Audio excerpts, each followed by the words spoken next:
the world to its gleaming new stadiums for the globe's most popular sports spectacle. It's a nation with breathtaking scenery and broad diversity, but of course also with a tragic past and a troubled present.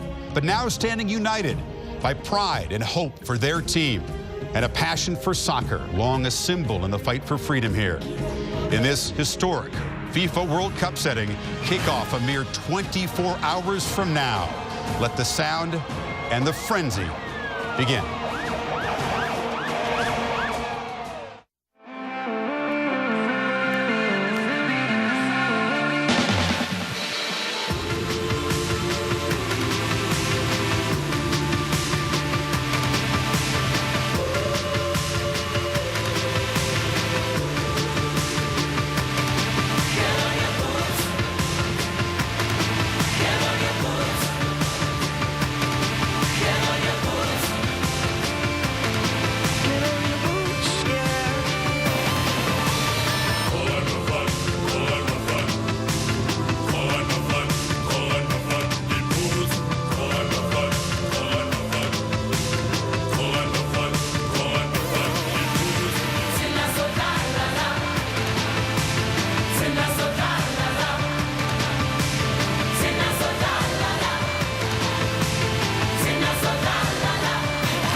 Let me in the sound, let me in the sound now. I don't wanna drown now, meet me in the sound. Get on your boots. Get on your boots. Get on your boots. Get on your boots, yeah.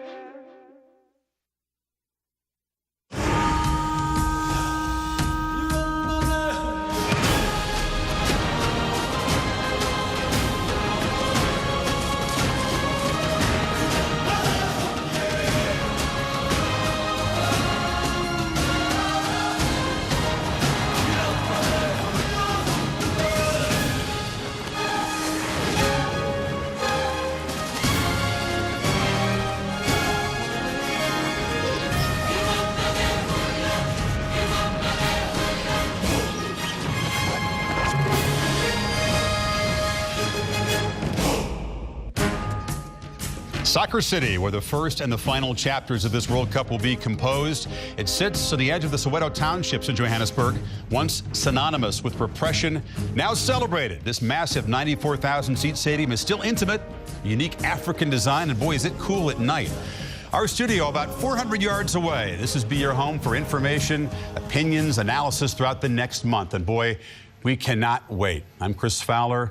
24 hours from now, South Africa and Mexico in Soccer City in a charged environment. Nelson Mandela expected to be there in the pregame ceremony. And a day after that, an equally charged environment for American and English fans as they collide about an hour from here. And in the next month, for the players, professional legacies will be defined. And one team on July 11th in Soccer City will raise the trophy and take the lap of honor as world champions. We've got a world-class team of experts to take you through the next month. Alexi Lalas and Steve McManaman are here. We'll have a look at all 8 of the 4-team groups coming up in the next 3 hours. These guys will have predictions of which 2 of the 4 will go through to the knockout round. Now, Alexi, as a veteran of 2 U.S. World Cup campaigns, Steve, 37 caps for England, the legend of Liverpool and Real Madrid. You guys have played in emotional games, Alexi, but can you imagine what the South African players are feeling, perhaps close to what you felt in '94 in the Silver Dome?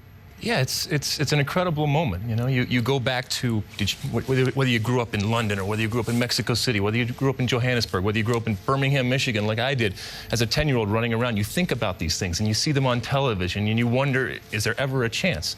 And when that day finally comes, you wonder what it's going to be like, especially for players that haven't been there before, walking onto the field for the first time and getting that realization that this is the World Cup. For me, it was incredible because there was no soundtrack. I blame ESPN to a certain extent because I associate these big moments and these big events with this soundtrack.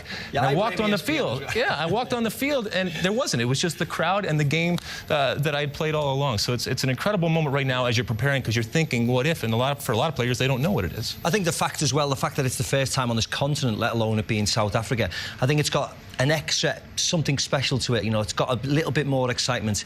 You see the people around the streets, around the stadium today, in their thousands queuing up as we speak. Yesterday for that parade. Exactly. My goodness, it was crazy. Absolutely incredible, and you can feel it, and everybody's just, you know, really, really looking forward to it starting now. Get ready to feel it and to hear it. All 64 matches live in high definition, some in 3D across the platform networks, including ESPN Deportes. Of course, you guys have mentioned the background is both historic and it's also profound. This nation that was once scorned, shunned by the world is now celebrated, and this continent, which used to have to boycott to get teams into the World Cup, is now hosting a World Cup for the first time. With more on that, over to Mike Tirico.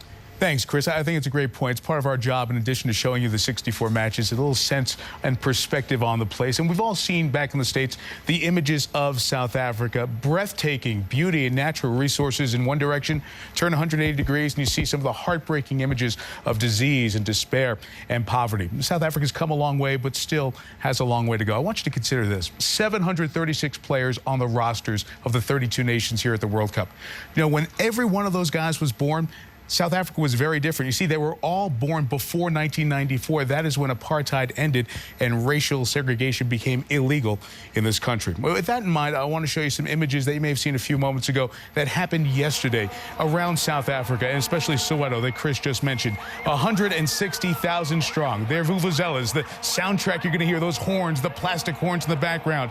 They came to celebrate their team, almost a championship parade before the event started for the Bafana Bafana, the boys from South Africa. It's going to play out across this entire nation that's twice the size of Texas. 9 cities, 10 stadiums. 5 of them were built just for this World Cup, and some wonder, will they have a place? Will there be use for them after the World Cup is done? Well, that's the legacy of this World Cup, and the answers to those questions, well, they'll come in the months and years ahead. But for now, we do know this nation that for a half decade has been questioned, will you be ready? Well, everyone showed up, and from everything we've seen, South Africa is ready. For more on the competition on the pitch, here's Bob Lee. Mike, on the field, the first round game with the most global anticipation, certainly England against the United States. And standing at the center of the expectation and the anticipation of that match, Landon Donovan of the U.S. national team.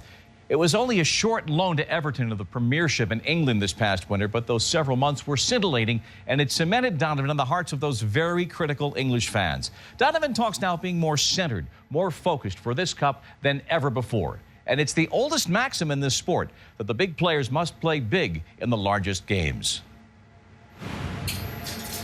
And so from Johannesburg, our location, our headquarters, the focus will be in Rustenburg on Saturday, the USA against England. Landon Donovan, one of the USA 23. We have had questions all week about injuries possibly with the USA national team. The word coming down, everyone is fit, available for selection. Jeremy Schaap is there covering this team, and the sense of anticipation, Jeremy, is building as we get closer and closer to the most anticipated match of the first round.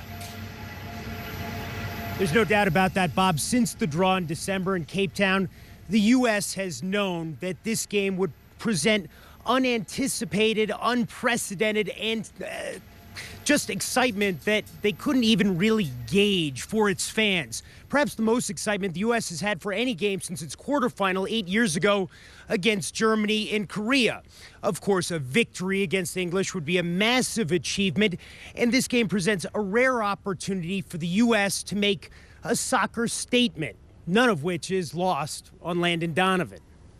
Beating England would be an experience that very few people in our country would understand. It would be cool to have an experience like that, to be able to share that with family, with friends, with people who ask on the streets, and to just have a moment where we're able to do something greater and to inspire. It's important to remember, Bob, that 13 members of the American team have played in the English Premier League, and for several of them, at least, Saturday's game presents an opportunity to make an individual statement for an audience that will include not only the men who run the teams that employ them, but perhaps just as important, the men who run the teams that they hope might employ them in the future. Jeremy, in the hours running up to that match, what is the routine? What is the plan now for the preparation as the hours tick down for Bob Bradley and the team? Well, the American team left its training site here outside Pretoria, the administrative capital of South Africa, this afternoon at 2 o'clock to go up to Rustenburg. They will not train again there today, but they will train Friday at the same time that they will be playing England Saturday night. All right, Jeremy Schaap covering the U.S. national team. And so, Chris, familiarity with the routine leading up to this and familiarity on both sides of the selection, USA and England on Saturday. Bob, that's for sure. And then two neighbors in Group C, Algeria and Slovenia, much less familiar to fans and also to the players in both England and the U.S. But, guys, let's start with this match on Saturday. What are the expectations for the U.S. team, which is qualified now for 6 consecutive World Cups? It followed a good performance with a flop. So, Alexi, they're due for a good performance in 2010. Yeah, and I think the expectations are get out of the group.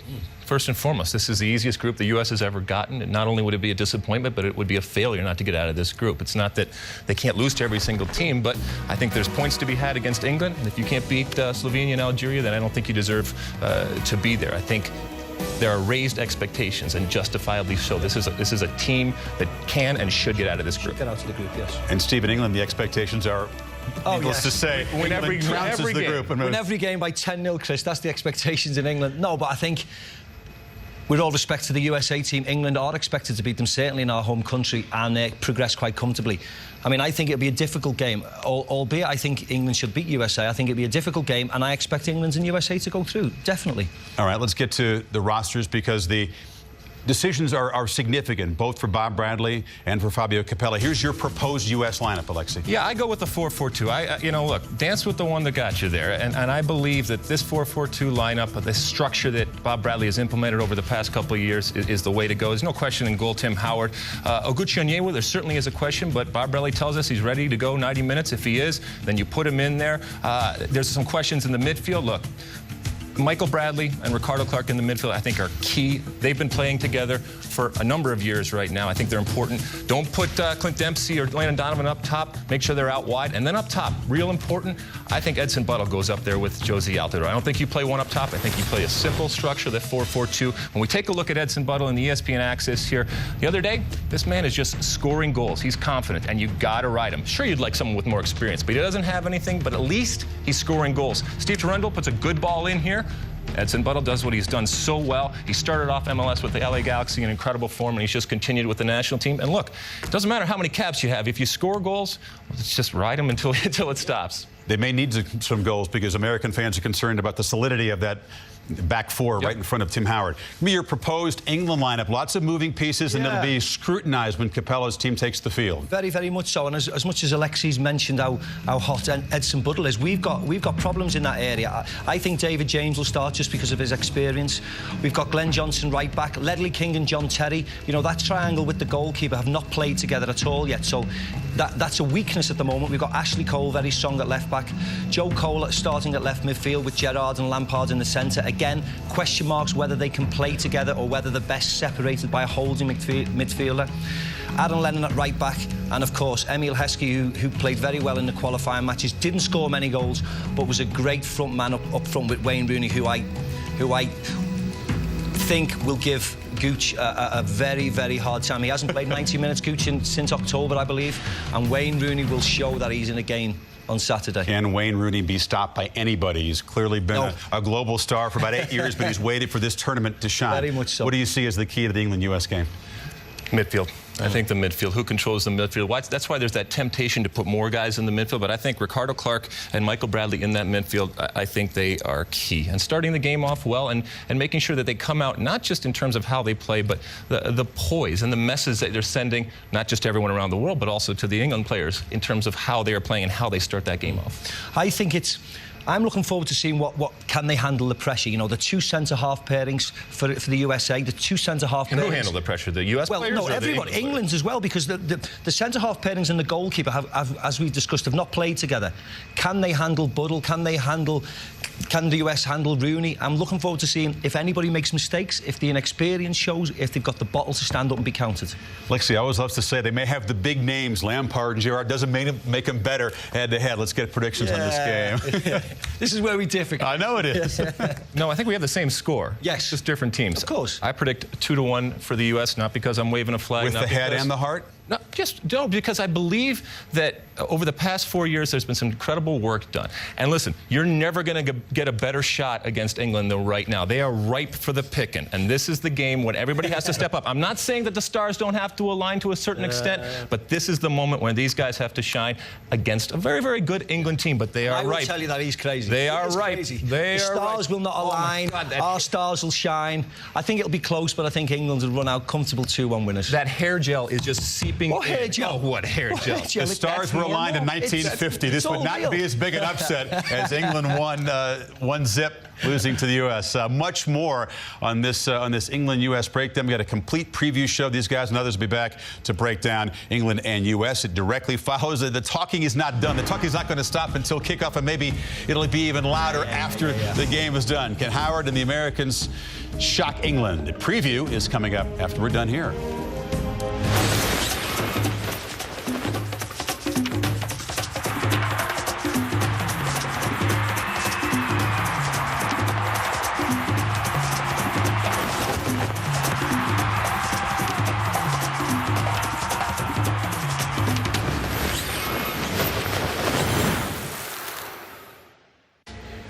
Well, with all the anticipation and the excitement, time for some perspective. And here's the best man to give us perspective on our World Cup team, Martin Tyler, who will be broadcasting his 9th and covering his 10th World Cup. Martin is known throughout the world as the premier voice covering football. And those of you who are video gamers at home know Martin's voice quite well from those exciting times. And it'll be great to have Martin as the narrator for what happens at World Cup here in South Africa. Martin, so your experience can help us in the perspective column. The build-up, the eve of the World Cup. You've experienced it before. How does this one compare? I think it's the best, really, to be honest with you. I think it's not just about the tournament, but about the country. There's very much a bigger picture here, which we're all getting used to and learning about. And I see lots of happy, smiling faces, different races in this Rainbow Nation getting ready, and they've worked so hard. We've just dropped in, really we're passing through, but they're doing something that's going to last for a long time, and it's a privilege to be part of it. Certainly is a half-decade of their work coming to fruition. And Afana Koku, a player you covered during his days in the Premiership, and in '94 got the experience of what the World Cup was all about, and playing for Nigeria, that great run that the Super Eagles had, so exciting. And Afana, maybe that frames a little bit of the other big story here on the continent. We have more African teams than ever competing in the World Cup, 6 of them. Do you think those teams come to this tournament with a little bit of a special feel? I certainly believe so. It's a fantastic opportunity for everybody, in particular the African teams, South Africa especially. They are, the nation that's been given the privilege of hosting the first tournament on the African continent. So the teams who are favoured in terms of the African teams are looking forward to it, especially 1 or 2 are hoping to get to the quarterfinals, certainly to progress beyond the group. And if South Africa can do that as well, I mean, what a fantastic way to start the tournament. The host getting some kind of positive result from the first game, and hopefully, fingers crossed, progressing to the knockout phase. Well, you gentlemen will be side by side across the way in Soccer City to call the Mexico-South Africa match to kick off the World Cup on Friday. And with every World Cup, you have some guarantees. There'll be some officiating issue that gets a controversial conversation going. Some controversy about the ball. Also, the host nation always advancing out of the group stage. That has happened at every World Cup. But it's a question this time because South Africa is quite low on the world rankings relative to the other teams. So with that in mind, Martin, how important is that game on Friday? Well, it's really important for South Africa, but I do think they've got a better chance than probably when the draw was made. Really? They've had this wonderful run, 12 games unbeaten. I was lucky enough to have a few minutes with Carlos Alberto Pereira, an old friend, yesterday, and he's genuinely pleased with how his side has progressed, and he thought they played really well against Denmark, and here they go. We've got this great banner around the place, haven't we? 49 million against 11 Mexicans. And they might need those 49 million because it'll be a tough game. But, home advantage has proved in World Cups, as you rightly say, an advantage, at least in the early stages of the competition. 49 million, the population of South Africa. Pereira, the coach of Brazil, when they won in '94. Afana, I want to come to you on South Africa on the field. If it's a big game, their best players must play their best. Who do you have an eye on? Two players in particular, Aaron Mokoena, who's been a good player for a long time in the English Premier League, tough tackling defensive midfield play. So that kind of position on the field is ultra important because South Africa, you'd imagine in the opening game in particular, will not see too much of the ball, or not as much of the ball as Mexico. Mexico, who are very fluid in the centre of the park. So defensively, you need somebody strong physically and strong in character as well, and he certainly has those qualities. And then from an offensive point of view, Stephen Pienaar, who's been in top-class form for Everton, for quite a few seasons now, so if he sees enough of the ball, creativity-wise, he's up with some of the very best players in the world. He's a guy who could really shine in this tournament. But those two guys, if they perform well enough, and then Bafana has a good chance to surprise a few people, and in particular the first game where the whole emphasis, the vuvuzelas and the whole atmosphere that will be created, they need to take advantage of that, because that is their biggest chance, I feel, in progression. If they get 3 points in the opening game, gives them greater confidence and psychologically, a belief that they can get something from the remaining 2 matches. Let's turn it to Mexico for a second, guys. Out of the group stage, the last 4 World Cups, their best World Cup has been getting to the quarterfinals, but that only happened when they were the host nation. They have the greatest home field advantage in the history of the world in any sport. It's different in Mexico. But you've just seen them last month as they played a preparation match against England. Give me your assessment of Mexico.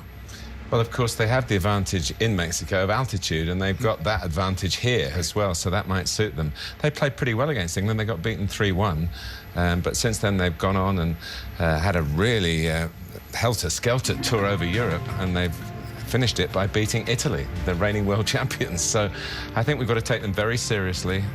They've certainly got a lot of pure football. I think their passing will be quick and crisp. It's supposed to rain tomorrow, and I think that could help them just liven up the field a little bit. 3 coaches on the way through qualifying. It's been a very interesting process, but now they are here and ready to go. So are you guys. We look forward to listening to your call tomorrow afternoon. Thanks, Mike. Martin Tyler, Fanakoku, and Chris, back over to you for more on Group A. Mike, thank you. Joining South Africa and Mexico in Group A. France, a troubled team, of course, champs in '98, runners-up 4 years ago, but all kinds of controversy in that country. And Uruguay, the original soccer superpower, winners of the first World Cup, but only 1 World Cup win in the last 40 years. Radically different methods of preparation for these teams coming in. Mexico has been incredibly busy, traveled all kinds of miles. We'll get to that in just a second. South Africa, Pereira rebuilding the confidence, that 12-match unbeaten streak in preparation. They've got the country behind them, the noise behind them, the belief back to some degree. Do they have the talent to stand up and get out of this group and keep the host perfect record of advancing alive? Personally, I would love them to see it. I think on paper, when I study them, and the more I study them, I know they've gone on a 12-game unbeaten run, but the teams that they've faced have not been the strongest team. Unfortunately, I can see them getting knocked out. I hope I'm wrong. I hope they advance. I hope the country stays with us and follows them right through. But I think it'll be very difficult for them. And how much does the country being behind you count? I mean, in '94 when we were there, there's a lot of pressure when you represent your country, especially when you're an emerging nation like that. In '94, to be fair, we probably had an easier group than South Africa has now. So it's very, very difficult for them right now. But the scenes that we saw yesterday in the street in terms of the support, that's a powerful, powerful factor. But they got to go through some very, very good They had teams. the president there yesterday telling them he had to bring home the World Cup. They go back to their hotel rooms and they're like... Talk about pressure. Bring home the cup, not just get through the group stage. And Mandela, perhaps, there in the pregame. Just pile it on. But it's also inspiration. As for Mexico, they're used to playing at altitude. They're used to playing in front of loud, raucous crowds. They're not used to having this many players based in Europe. There are 9 of them. So Aguirre takes a very unusual approach. Look how busy Mexico's been. They go from Mexico to New York to Chicago to Houston to Mexico to Europe. They took on tough competition. They won 5 of 8 games. Interesting. Initially, I was worried about this, but then as the tour progressed and the way that they played and the different players that got out there, I think this was great for them. They got a lot of young players. They obviously have Cuauhtémoc Blanco, who was that veteran, but they got a lot of young players that got bloodied throughout that tour. I think it was an important step. They're coming in there. They're ready. They faced, I mean, in 1 week, they faced England, Holland, Italy. I mean, that's an incredible tour. Yeah, I agree. If you looked at the games, you thought, wow, this is hard work. But on the Monday against England, they played an 11. On the Wednesday against the Dutch, they played a different 11. So they've got a lot of young boys, the Velas, the Dos Santos. They're getting a lot of experience against very tough defenders. And I think Aguirre will come out of it looking quite strong, actually. We'll see what happens. There'll be a lot of criticism about perhaps wearing his team out before and if they don't perform well beginning on Friday. France and Uruguay. There's a team we're used to seeing in the latter stages of a World Cup, loaded with talent, but loaded with turmoil and controversy. And nobody likes the coach. And the fact that they're even in the World Cup was controversial. And nobody likes each other. The Irish believe they were robbed. Is there a more hated team in the world than France right now? They hate each other. They hate the coach. Everybody hates them. I mean, everybody, I think, is just wanting this team to go out, especially in the way that they got in, because karma are going to come and bite them. But then you look at the players that they have. I know. My goodness. And if they ever get it together, I don't want to play them. I know. I said before I'd like to be wrong over a suggestion. I think France will qualify, and I'd hope, again, they're knocked out. You know, how they qualified against the Republic of Ireland, you know, a nation who a lot of the players I know very well. They were very bitter about everything. You know, Thierry Henry's double handball, as they say, how the referee missed Let's it. check it out. Here's 103rd minute double handball. Gallas with the finish. The Irish believe they were absolutely robbed of a chance. And, of course, William Gallas scoring the winning goal as well. He wouldn't take it he'd take it back, though. Wouldn't take it back for the opportunity to go there. No, of course not. No, but we know that William Gallas is whinging because he's not captain anymore. He's given it to Patrice Evra. Someone else doesn't like somebody else. But that makes them dangerous, according to some around here. Now, they've got perhaps Thierry Henry, reports out of France, starting on the bench. The all-time French scorer may not be in the first 11, but there's always Frank Ribéry and talented guys up front, Nicolas Anelka. Every single player is a big name. And so the thinking goes, well, they've gone through this crazy period and they'll get it together. Well, when they finally qualified, they didn't get it together in their preparation, and now they get here. Does everybody think all of a sudden it's going to come together? A lot of people, because of the talent they have, say yes. Yes. Match against Uruguay down in Cape Town. It'll be cool weather at night. Uruguay known for tough physical tackling. They'll be kicking the Frenchman in the shins and see how much desire there is. And then this man, they hope, will be scoring goals. Diego Forlan, twice the top scorer in the European leagues. Yeah, and he had another great season this year. You know, scored the goals in the when they won the Europa League final. Big career he's had at Atletico Madrid. Really shone since he's gone to Spain, and a big hope for them. A lot rests on his shoulders. I hope he can handle it. And he's playing up top with Suarez from Ajax, and then Nicolas Lodiero, one of the young players that I really am looking forward to see. He could be one of those guys that emerges. He just went to Ajax at the beginning of this year, so they got that trifecta. I think this is a real interesting team, and I think they're going to surprise a lot of people. And some big names. The other three teams besides South Africa, by the way, in the local paper today, 6 sports writers were asked. 5 of them predicted South Africa would get through to the knockout round. 1 predicted the quarterfinals. So there is the belief in this nation. Some negativity over here, but plenty of belief. Who gets through Group A? Unfortunately, I think the French will click, and I will.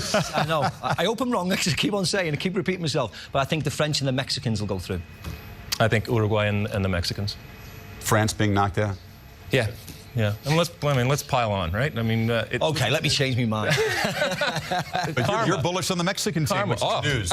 It hurts me to say it, but I am very bullish on this Mexican team. I like them individually, and I like collectively what they're doing right now. And we'll see if we have some votes for South Africa among the other group of our commentators. Certainly one man who has lived the history of this country and has high hopes. He's joined by Julie Foudy, a U.S. legend, will be part of our coverage in the coming month. Julie? Thanks, Chris. I'm here at the Apartheid Museum, which is about 5 miles from where you are at Soccer City. And I'm with Moss Tau, our South Africa consultant, who's with us for the entire tournament. We have him for the whole month.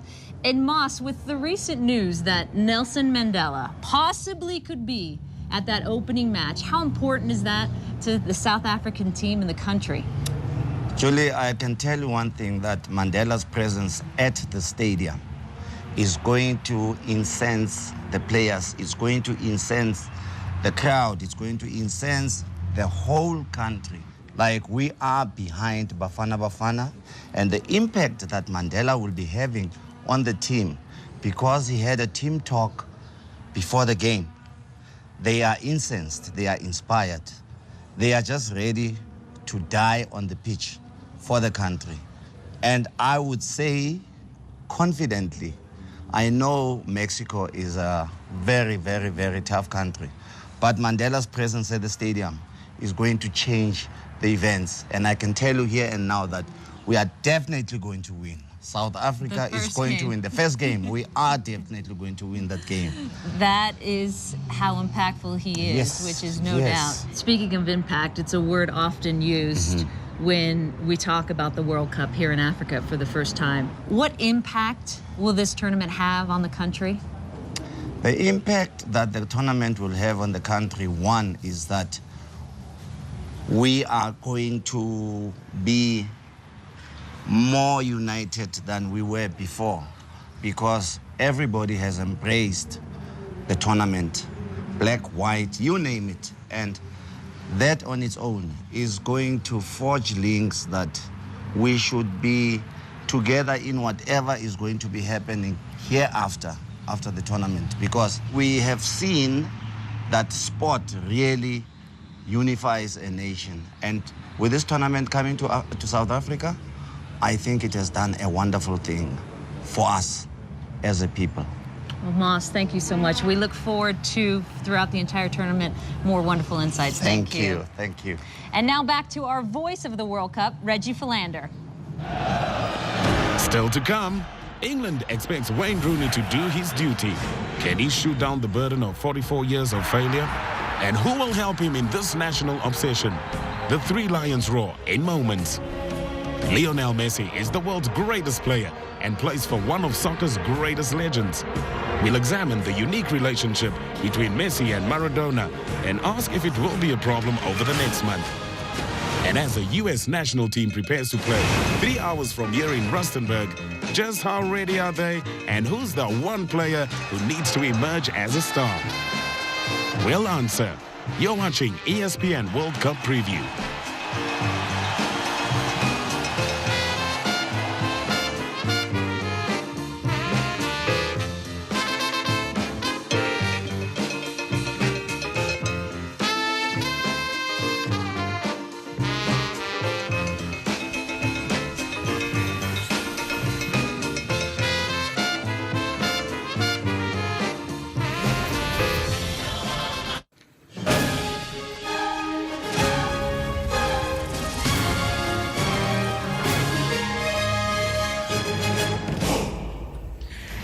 As we welcome you back, a little bit of a reminder, ESPN.com. The bracket challenge is still going on. You can pick the teams, as our analysts are throughout the show, that will get out of each group. And at the end, figure out the knockout stage all by yourself. And you too can, just like you do in March during the NCAA tournament, play along with your friends and decide who will win the 2010 FIFA World Cup here in South Africa.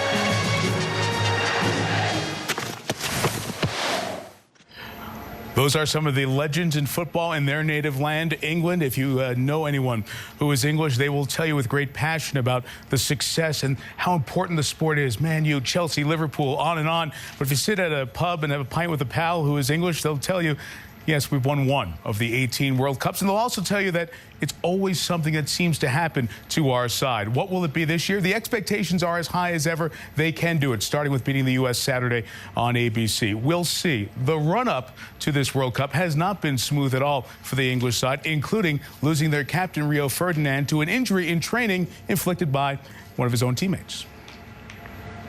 They're going to be a strong side. They're going to be a very strong side. I watched them play Australia, and you can see they popped the ball around reasonably well, you know, and they played really well. So it's going to be a tough opponent. Man we were talking about, he's the one who injured Ferdinand in training, and now the tabs, the newspapers. As someone told me earlier this week, just wait, in the 48, 24 hours before the World Cup, there'll be some sort of a controversy the tabs will drum up. This one is that Sir Alex Ferguson, of course, the legendary coach at Man U, he is a Scot by birth, remember, and that he sat down with Bob Bradley, as Bradley was just studying Ferguson's legacy and how he has a method to his madness. But of course, the Sun thinks that Fergie has given all the secrets of the English side to Bradley. For more on this group, let's go to Chris and company. Mike, thank you. Macca loves those tabloids. You used to be featured prominently.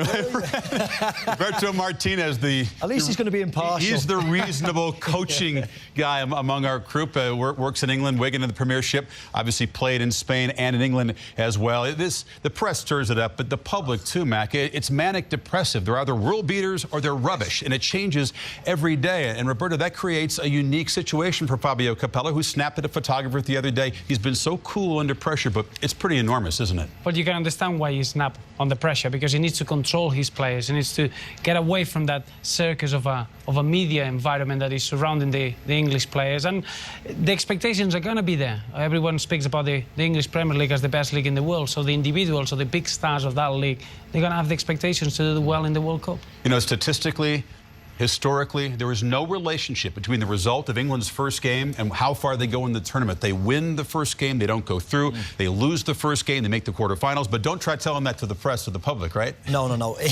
As I mentioned before, the English press expect us to win 4-0 on Saturday, then 3-0 against and then 3-0 and 4-0 and 6-0. And they expect Wayne Rooney to be the star man.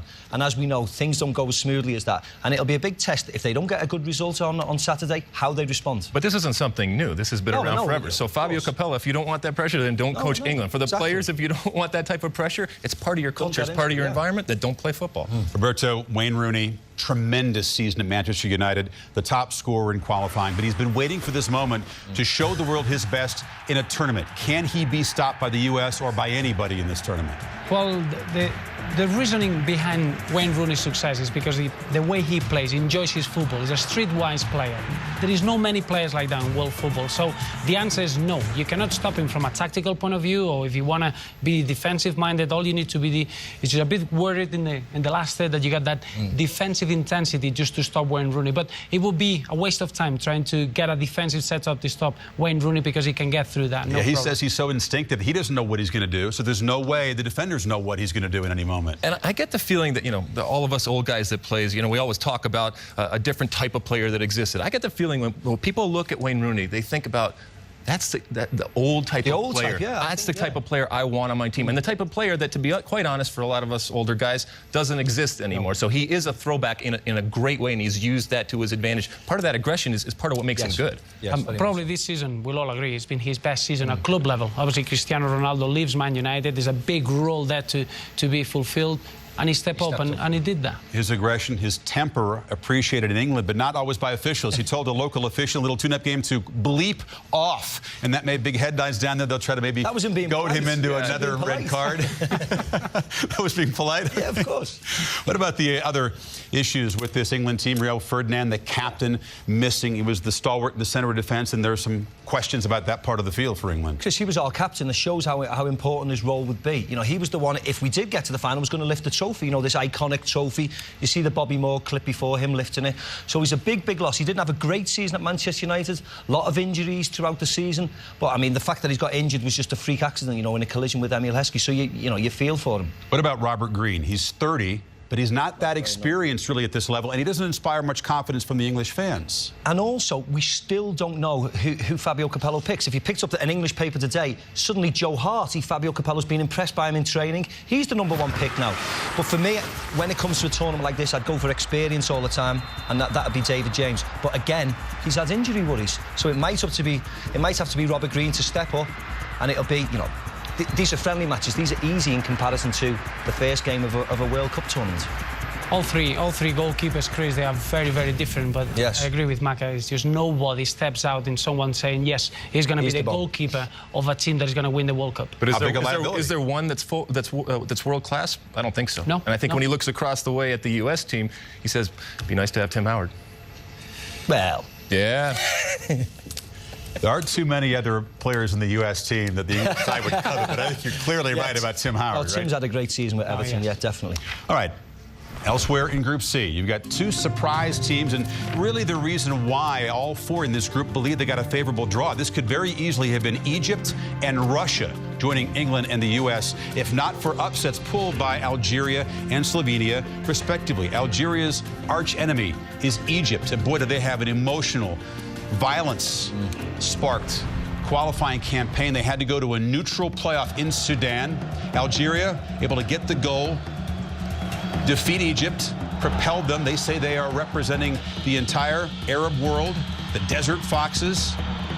An unpredictable team, and a team that, because of some red card suspensions in the African Cup of Nations, is going to be shorthanded. A couple of guys in their first game. Slovenia, the least populous nation in the World Cup, about 2 million people, but the minnow who swallowed up mighty Russia. Are you kidding me? No one expected this. It was such a huge moment in the history of this country. After they knocked off the Russians, the prime minister goes to the locker room, gets down and shines the shoes of the coach and all the players. Algeria and Slovenia, delighted to be here. But can they go further? That remains to be seen. Me personally, I followed them and I've seen them in qualifying and I've seen them in friendly matches. You heard what myself and Alexi had. We've got England and USA going through. I think they'll be competitive to a certain extent, but the Algeria team that I saw a couple of weeks ago against the Republic of Ireland were terrible. I hope personally that they're the same here. I hope they will easily defeat them. Slovenia, I mean, it's a small country, but size doesn't mean anything. Yeah. I told Bob Lee that the other day, and he understood that too. This is a good team. This is a good team. Handanovic in goal. 6'5", monster. Great season for Udinese personally, and I think he'll probably move on to a bigger club at some point right now. So you got to have a good goalkeeper. Koran Novakovic up top. You know, these are players that know what they're doing. It's not necessarily that there's an individual that can go crazy, but structurally, I actually think for the U.S.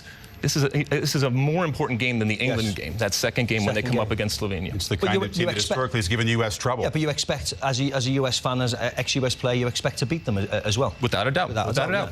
But it's not going to be as easy as that, because in Slovenia, the biggest strength is the composure, and they fight until the 90th minute. You look, the reason they're in the World Cup is because they scored in the 87th minute, when everyone thought that they were out of the game against Russia. And when I say that a team that they're going to compete for everything. When I say the U.S. should beat them, I fully recognize that there are Slovenian, there's a set somewhere where the Slovenian guys are saying, oh, we should beat the U.S., of course. We should beat the U.S., of course. But that's going to be the key. They're saying they'll beat that game is going to be. Yeah. You guys all have England and the U.S. going through. Is that correct, Roberto? Well, my doubt is how the USA is going to react in that game against Slovenia. Everyone speaks about the game against England. I don't think that's going to have a bearing in who's going to go through. Are you picking Slovenia to go through? No, I'm not saying that. I'm saying that it's going to be closer. So who are you picking? England and USA. The number 2 team in the group would face the winner of Group D in the knockout round. Could be Germany, but maybe not. That's a very competitive group. We'll talk much more about that coming up. And plenty more in our 3-hour extravaganza, counting down to kickoff here. The similarities between Lionel Messi and his coach, Diego Maradona, are unique, especially when they are animated. Look at that. And also a poignant story. England, or enslaved South African miners, used to communicate with their boots. Now it's a celebrated dance. We introduce you to the gum boots next.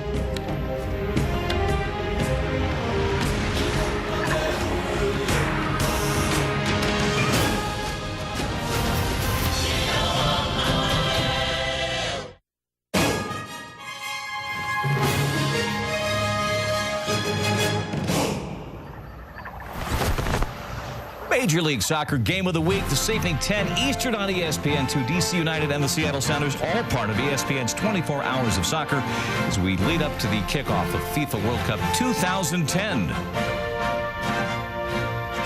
2 months ago, playing for his club side, Barcelona, Lionel Messi scored 4 goals in a single Champions League match against Arsenal. The sort of performance that confirms his place as the reigning FIFA World Player of the Year. In fact, after the match, his national team coach, Diego Maradona, said, Leo, he's just out having a kick around with Jesus. Entering FIFA World Cup 2010, Messi is the player of the moment, the most anticipated to watch, along with the anticipation around Maradona's coaching. As Jeremy Schaap shows us, these two men share a country and a uniform, but they're separated by a single trophy. Argentina, birthplace of arguably the 2 greatest players of the last quarter century, Diego Maradona and Lionel Messi. Giants of the game, but hardly giants. Maradona, 5'5". Messi, perhaps an inch taller. Both stars of European club soccer at Barcelona. Both primarily left-footed. Both proud wearers of number 10 for Argentina's national team. And there are more similarities. At his second World Cup in Mexico, Maradona scored arguably the most controversial and stunning goal ever in the World Cup, when he punched home a goal in the quarterfinals against England. And it was a handball, no question about that.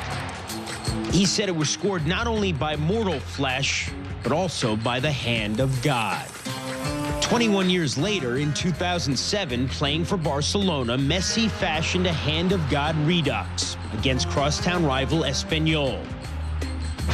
With both hand goals, convincing acting was an essential component of the crime. But Messi has also duplicated more inspiring Maradona goals, including perhaps most spectacular goal ever scored by anyone. Maradona turns like a little eel and comes away from trouble. Little squat man comes inside Butcher, leaves him for dead. Outside Fennick, leaves him for dead and puts the ball away. And that is why Maradona's the greatest player in the world. In June 2007, against Getafe, Messi again duplicated his legendary compatriot, slipping past several defenders in his own half, splitting another pair of would-be spoilers, then finishing as Maradona had. Maradona and Messi share so much, but Messi still lacks soccer's ultimate prize. Until he adds a World Cup trophy to his mantle, his Maradona imitation can only be graded incomplete. Thanks, Jeremy. Leo Messi did score in World Cup 2006. He owns an Olympic gold, but Mike, so much of this always comes down to the discussion of this World Player of the Year, one international legend in this World Cup being coached by another. Well, Bob, thanks for some perspective on a couple of greats like Maradona and Messi. We have a great in his own right joining us from his days in the late 80s, Ruud Gullit, who twice was the FIFA Footballer of the Year around the world, the Player of the Year in the late 80s a couple of times, in addition to captaining the Dutch squad to their success, winning the European title. Look at those flowing locks. More youthful day for Ruud, who joins us here and throughout the World Cup. You got to know Diego Maradona, played against him. What do you think Maradona can do for Messi in this World Cup? I think he can do a lot. Of course, he has no experience as a coach, and not much experience as a coach. But his experience as a player, he can give him all the help he needs. I think it's the first time also, I think they meet as coach and player. So therefore, everybody in the world loves Maradona. So I think that Messi does the same. So he can teach him all the little things he needs to play a good tournament. Tactical, Maradona is not as, experience as he was as a football player, right. But he has some help from Bilardo. Well, let's talk for a second. That's the guy who coached Maradona. Let's talk for a second about Messi and why he is so good. We see him score a very similar way very often. Show me how he gets it done. The thing is, on the moment he gets the ball, he goes straight at his opponent, and that made it so difficult. Here he goes straight forward. He doesn't hesitate. He don't go sideways. So you are straight as a defender on your back heel. So here he goes from right to left, and he goes straight at you. Look at this moment, straight at you. And he's so quick. And so, therefore, you can't do anything about it. Here is another example of it. On the moment he gets the ball from a long cross from the left, he goes straight at you. Here he goes, straight forward. So, and if you are quick and small, you can't stop him. He goes straight at the opposition, and that's how he makes his goal, and that makes him so dangerous. So quick, decisive moves, the ability to change on a dime, and straight at you. Things to watch as we watch Messi and how Messi, Maradona, and the rest of the very talented Argentine side will perform in their group. Chris, it's a very interesting group as well.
Welcome back to Johannesburg. The FIFA World Cup, widely considered the largest single sporting event on the planet. If you want perspective of the biggest event on the planet, I guess you have to leave the planet. The International Space Station is orbiting approximately 200 statute miles above planet Earth. Tracy Caldwell-Dyson, a member of the crew aboard, and Tracy now joins us live from in orbit. Tracy, you're up there with Alexander and Mikhail, your two Russian colleagues. What is the anticipation like? And I see your match fit there with the balls ready to go.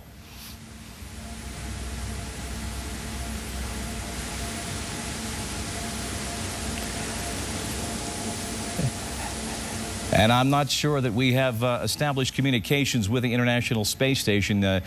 On several days, 3 more members of the crew will be docking. The Soyuz spacecraft will be coming aboard, and so they'll have 6 aboard. But right now, Chris, I can only imagine the conversations aboard that, because you've got 1 American and 2 Russians. And, of course, the victory by Slovenia over Russia put Slovenia into this. And the conversations in 0G about this World Cup, the biggest event in the planet, Chris. And we'll hopefully get some perspective from outside of this world. We hope to restore communication. In the meantime, I enjoyed the zero gravity. Everyone in outer space knows about Madonna and Argentina and Messi and the galaxy of stars in that team. About the other teams in Group B, maybe not so much. You get Nigeria, Greece, and it could be some deja vu for Maradona, because back in '94, Nigeria and Greece were in the same group as Argentina. Maradona's final World Cup goal came against Greece, and then after the Nigeria game, he tested positive, was booted out of the World Cup, sent home, and the team really collapsed after that. Now, Maradona is a survivor. He survived a heart attack, bouts with cocaine, divorce, tax trouble. He's a legend. He's a god in his country. But Roberto, is he a coach? Because he's got decisions to make, and he doesn't have a coaching pedigree, but he has the respect of the players. Well, I think after the World Cup, it'll be fair to say we'll find out if he's a real coach or not, because he's got the biggest challenge in world football at the moment. He tried to replicate Messi's club-level form into an international scene. We all know Barcelona, they play positional play, they keep the ball, so they can afford to have Messi out wide. The ball will always find him. And with Argentina, it's completely different. We need to find a way where Messi can be a bit more effective, a bit more involved, and surrounded by the world-class players that they still have in Argentina. So after the World Cup, Chris, we'll have a clear idea how Maradona has treated all that issue. Macca, is he going to be able to replicate for Argentina something he hasn't done yet on a big stage, what he's done for Barcelona? Personally, I think it'll be difficult because he's not Barcelona. I think if Barcelona were going to play this Argentina team tomorrow, Barcelona would win. I think they've got better players. I think Argentina on paper look fantastic, but they've got a collection of individual stars. You don't know whether they can play better. We'll come back down to earth in a second, but let's go back to the stars, Bob. We have communication with outer space. We believe we have established communication with the International Space Station. Tracy Caldwell-Dyson, a member of the 3-member crew. Tracy, it's Bob Lee here, Planet Earth in Johannesburg. Do you have me? Bob Lee here, Planet Earth in Johannesburg. Do you have me? I sure do, Bob. Nice talking to you. Describe the sense of anticipation. The biggest sporting event on this planet happening down here. You 3 have the most unique perspective right now, you and your 2 Russian colleagues. And you're match fit and ready to go. I'd like to see what you can do with those soccer balls.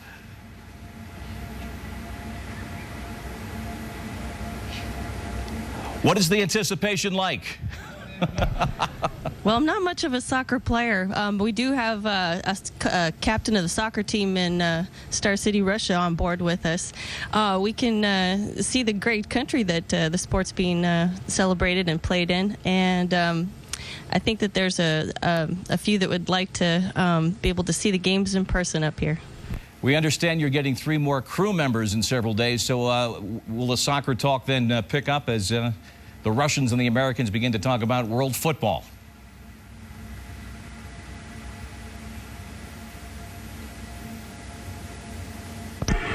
Well, we get together every evening for dinner and sit around the TV and either watch the news or some other fantastic thing that we get uplinked. And I bet you there will be some cheering around the table as we get World Cup soccer sent up to us. Well, if the tickets are nearly gone here on planet Earth, you have the best seat in the house from 200 statute miles in orbit above the planet. Godspeed on your return when it's your turn to come back to Earth, as you've got 3 new crew members coming up to you at the International Space Station. Chris, that's the best seat in the house. Interesting hair day for Tracy there. The Russians up there, by the way, can't say much. They failed to qualify. Back to Argentina, because they are very much alive in this tournament. It's a team so talented up front, they could play 5 strikers if they wanted to, and all be superstars. They're not going to do that, Alexi. But how do you see the Messi puzzle coming into place here? I mean, there's folks that would say that Tracy is better at coaching Argentina than Maradona, and she has a better chance of integrating Messi. Wow. She speaks Spanish. You know, I don't know. This is the dream I have. Is Maradona crazy, or is he crazy like a fox? I have this dream where he arrives in South Africa, he gets his team together, he looks them all in the eye and says, this is my home, this is where I am at my best, the World Cup, and I am going to help you, each and every one of you, and I'm going to help this team. And then he's calm, he's cool, he's collected, he puts on a nice suit, doesn't say anything mean to anybody. Then, you know, I wake up and I recognize that this dude is nuts. But it's great to talk about. I was going to say, I think it's great television. The fact that he's got Bilardo with him, I think he'll calm him down, he'll give advice. But again, when I speak to Spanish journalists Argentinian journalists back in Spain, they have tons of questions about him and lots of complaints. He doesn't do this, he can't do this, he doesn't do this. So I worry what Argentina, like Alexi, what Argentina will turn up. The Argentina that just about qualified, or the Argentina that's going to win the World Cup. Does coaching matter, though? This team has so much talent in regards to it. But I saw the first game when Maradona took charge, and they played against Scotland, and you could see all the players, the individuals, they were a little bit cagey. They really were taken by being Maradona, their manager, is their god, is a football god. Don't disappoint him, right? Yes, but in a way they wanted to listen too closely what he wanted from them. I think then they went into the qualifiers. You could still see that they weren't playing as a team. All of a sudden they found that they're under pressure. They need to get through the World Cup, and you see a completely different team. And I feel that once they'll get here, they're a little bit more used to see Maradona as a manager, and you'll get a team that will play as a team. Because individuals, we all know, they are world-class players, but unless you find a winning formula as a team, you can't get further in the World Cup. Well, they're neighbors in Group B. Nigeria, speaking of coaching turmoil, Lars Lagerbäck only taken the job 3.5 months ago. Nigeria, perhaps a less inspired attack up front, but a better defense than in years past. South Korea, of course, semifinalists when they played on home soil in '02. They've been in 7 straight World Cups now. And Greece, it's their second World Cup, never won a World Cup game, but the memories of that European championship, won in surprising and extremely dull fashion, linger in Greece when they had to get a playoff to get into the World Cup, reverted to that style and got through. But we're going to see a different Greece this time, Chris. We will? I think, you promise? They are very equipped tactically. I think they can switch it. They can play with a back 3. They can play with a back 4. Something very unusual. And I think we'll see probably their tactical awareness will give them a great chance against South Korea. There is beauty in the way Greece played before and the way Greece plays now. I know it's hard, especially for people to see it. Yeah. It's not dull. It's a beautiful dullness, if you will. And I can appreciate when they tactically how they play. I like my Greeks, and not just because I'm Greek. That's why I love being an outsider in this sport. There's so many different ways to look at it. You can't see Greece as being beautiful, right? I think Greece, and to a certain extent Nigeria have struggled. I think the two You're teams... English, what do you know about beauty? Come on. Relax. Relax. I think they're not as strong as they were in the past, and I think they're both on the decline. I think Mikel not playing for Nigeria is a big loss. You know, a huge experience. And I think, as much as we're wondering what Argentina team will stand out, I think they will be the standout team, and I think it's a fight between the rest who qualifies. Park Ji-sung in South Korea, speedy team up front, dangerous, always a little bit of mystery because we don't know how strong the Asian teams are till they get here. Individually, I think they're going to surprise many people. I think their league has developed a lot. They got a couple of players that, in my eyes, they'll be big players in world football, now playing in Europe. They are very solid and very strict. But I would say the second place is really open. I would say Greece, Nigeria, for different reasons, and South Korea, they got their own arguments to get through. Okay, so here's your prediction. You're like Argentina on top, followed by? Obviously, Argentina, I don't think there's any doubt about that. They're going to be top of the group. But then, just because of the games, when they're going to be played, in which conditions, in what areas, I will go for Greece, just for the tactical. They play Argentina in the 3rd game when the Argentines might have already qualified. Okay. Yes. I'm going for Argentina and Nigeria. Argentina, Greece. The beautiful Greeks. The beautiful Greek Greek style. game. The slightly beautiful King Otto. Not a lot of optimism from your camp for the African team so far. We'll see how you think of Ivory Coast, Ghana, Cameroon chances. We've got plenty of teams to go. Speaking of African teams, many have suffered injuries to top-flight players on the eve of this World Cup. We'll talk about the impact of those injuries and perhaps a pattern, bodies breaking down to the least opportune time. That and a lot more coming up in hour 2. big names, big talents, big losses. How will the absence of injured stars affect their teams and fate on the cup? They call the Group of Death. Does Group G deserve such a morbid nickname? When Ronaldo and Portugal face Kaká and Brazil, it certainly will be do or die. We'll break down the matchup. And Vuvuzela, why will you be hearing it so often over the next month? The answer when we come back.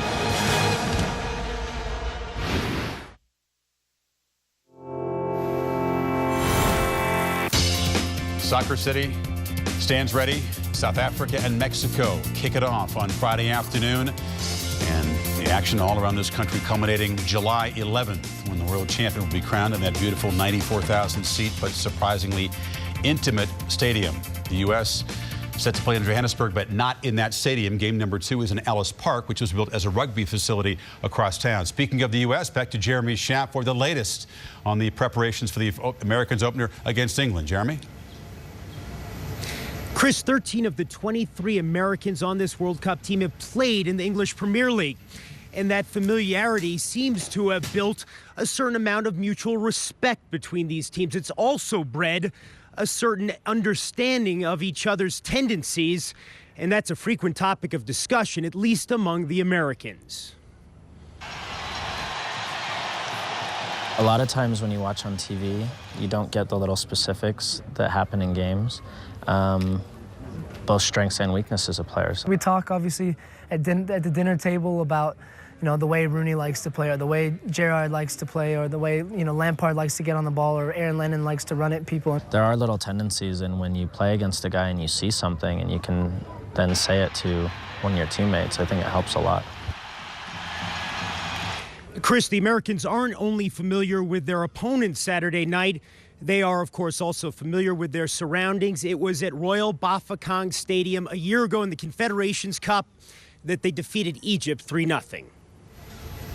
Jeremy, thank you. Went on, of course, to shock Spain, lead Brazil 2-0 in the final before losing 3-2. Some American players say they gained valuable experience in that tournament. Who needs to step up on an even bigger stage now for you in the World Cup? We're going to talk about the stars, obviously, with Landon Donovan and Clint Dempsey and Tim Howard. But for me, Michael Bradley is key, both in terms of how he plays and how he controls his emotions. Over the past couple of years, we've seen times where he just loses it, goes in on a tackle. Certainly can't have that. I think he's learned. I had him at the Metro Stars many, many years ago in Major League Soccer when he was a young player. He has matured as a player on the field and off the field. He is an incredible pro. At times, he's almost robotic, and I don't say that in a negative sense in terms of what he does on the field. He recognizes opportunities. He's actually a whole lot more of an attacking player than people give him credit for, but I want to see him for his defensive role for the U.S. Getting in those lanes, picking out those passes, being a leader, and making sure he picks and chooses his moments when to go forward and when not to. And avoiding the bookings. U.S. got 3 red cards in the Confederation Cup out of 4 total given in the tournament. Michael Bradley, some yellows in qualifying, but no red card, which is certainly a good sign. Uncanny resemblance in speech and mannerisms to his dad, by the way. I don't know how that works, but yeah, I mean, but Bob Bradley certainly can't tackle the way his son can. And you don't want to take that aggression out, but you got to say, look, at the international level, you go in like this, studs up, bye-bye, that's it. And that's not only the end of your tournament right there, but because he's so important to this team, it could be the end of the tournament for your team. And you have to control. We talk about Rooney all the time controlling his emotion. This is a guy who also has to control his emotion, because when he does, he's so important in the middle of that field. Speaking of referees, the referee for the opening England-U.S. match, a Brazilian, has had his troubles on home soil. A whiff of scandal. Whiff. Confidence. Strong order. Oh, boy, so many angles on this one. Talking is almost over. It's almost time to kick it off. England and United States, Saturday, 1:30 Eastern Time. Mike, over to you. All right, Chris, you were just talking about Messi a little bit before, and an interesting story as we get to the eve of the World Cup. The man who's responsible for the fitness of the Argentine team said today that Messi has arrived here exhausted, tired, and described that exhaustion as irreversible. Who knows how much that will play a part in the World Cup? Who knows how much of it is poaching? You hear so many stories about injuries. Are players fit or not fit? Well, we know there are plenty who are not fit at all. This is what we need apologies to our American colleague Dick Vitale. This is the all-MASH team. This is the all-injured team. Players from the World Cup who would have been competing. Cabañas was shot in the head, remember, in Mexico in January. Charlie Davies of the U.S.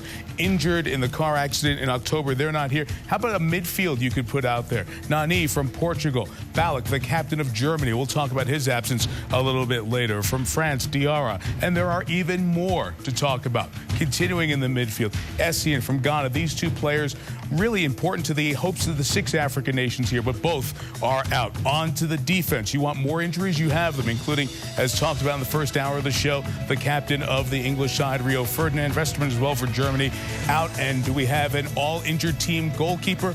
Of course we do, Rene Adler. And you see 3 of those for the Germans. We'll discuss their issues as we go on. You want more? We could probably fill a full roster. We have even key reserves on through from a variety of countries, all players out injured for the World Cup, and will be a very significant story.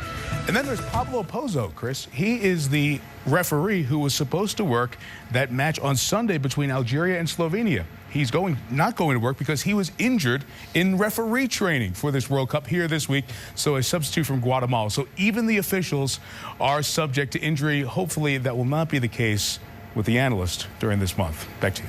We got a healthy group over here. I don't even want to know how you hurt yourself as a referee in training. There's also a bunch of guys that are suffering from a virus, may not be 100%. It's really tough to get accurate information, but we can say that these injuries are really becoming a pattern, Roberto. I mean, and let's face it, the workload is so high. The big pounds and euros that drive the global game with the clubs, it's tough to get these guys to take a day off, but clearly some middle-aged soccer bodies are breaking down here. Well, and many people want to hide it because they want the revenue, they want the marketing to be on top and many games throughout the season. But it's quite clear, after 3,000 minutes of competition, your body risks injury, and the older you get, the risk is higher. And you can see it, big players, massive names that they know to look after their bodies, and they fell into injury before the World Cup. It tells you that something should be done about it. You know, these injuries seem random and disconnected, but mathematicians, you're going to love this, say that's not the case at all, that there's a clear relationship between the number of games, the time to recover between those games, the age of guys, and that they're not random. You can almost count on this kind of thing happening.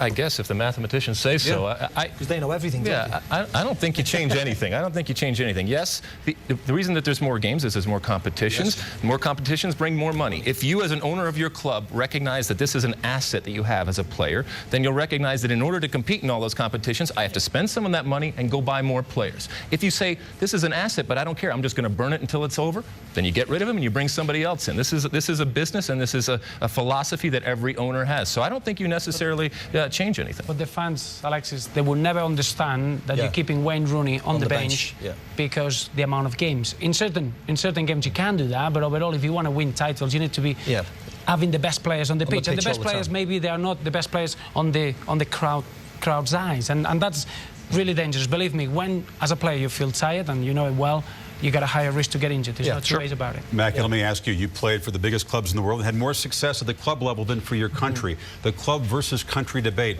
is very active in soccer. Does playing for your country still mean as much with all the money that these guys make in the clubs? I hope it certainly is if you ask the players, but I think if you ask the managers, if you go and speak to Alex Ferguson now, who's manager of Manchester United and of course Scotland and nowhere near the World Cup, he will say he wants all his players back fit and well. He's already lost Rio Ferdinand. He's already lost Nani. Will that impact on the start of the Premier League season? If it does, he will be very, very, very upset. Let's talk more about the impact of this World Cup. The potential, likely, most say, absence of Didier Drogba, the star of Ivory Coast. We know that Germany's captain, Michael Ballack, is out there. A number of teams, Germany, England, others, including who are missing their captains. So there's a void in leadership as well as what they do on the pitch there. Lou Bazzellas, get ready to hear this hornet's nest buzzing in your ear 90 minutes at a time. They've sold a million of these plastic trumpets in this country. It'll be the soundtrack for World Cup 2010.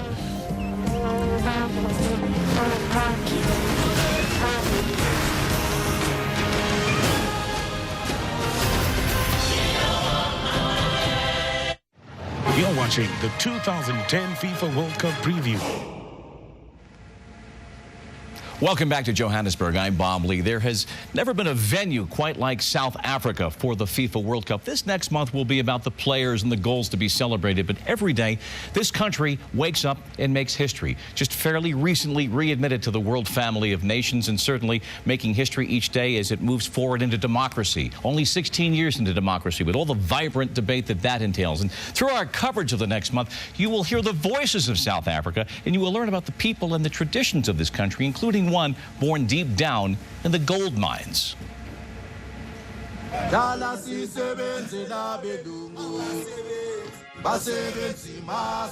the darkness of the diamond mines during apartheid, men were chained and shackled to their workstations.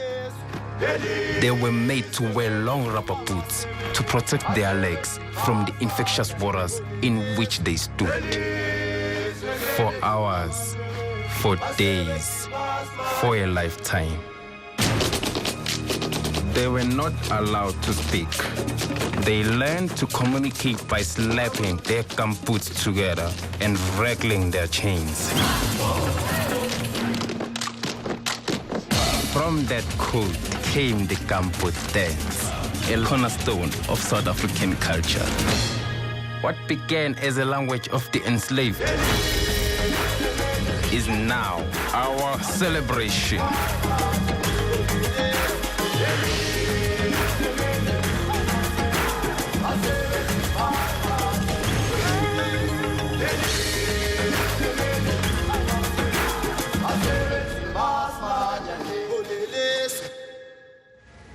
Speaking of the voices of South Africa, this gentleman, our staff announcer for World Cup coverage, Reggie Philander, Kaya FM, staff announcer and radio personality. Kaya means home. Home. This is the part where I say, welcome home, Bob. Well, you and the rest of America. You have made us feel very welcome. We're sitting here in Soweto, Johannesburg. How far from where we are right now? I can actually point it. It's about 5 minutes right on that side there. On the other side of the park? On the other side of the park. 7 minutes drive.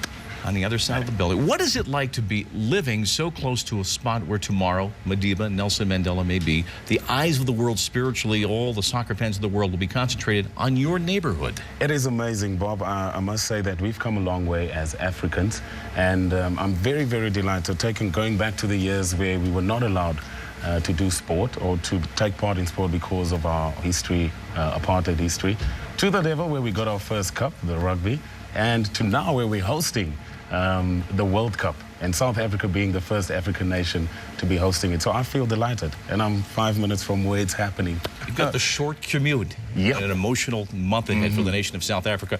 Reggie Philander, you will see him, you will hear him, he'll be part of our coverage. Mike?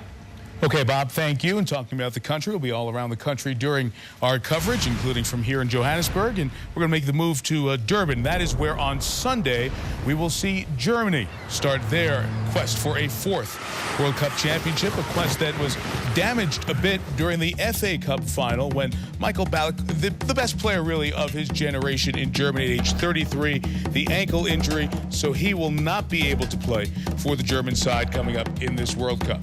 Just part of the story of the Michael Ballack, he was the leader. He was the head of the team. He was the organizer. He's an excellent number 10. He was organizing the game. Also, his abilities to score goals.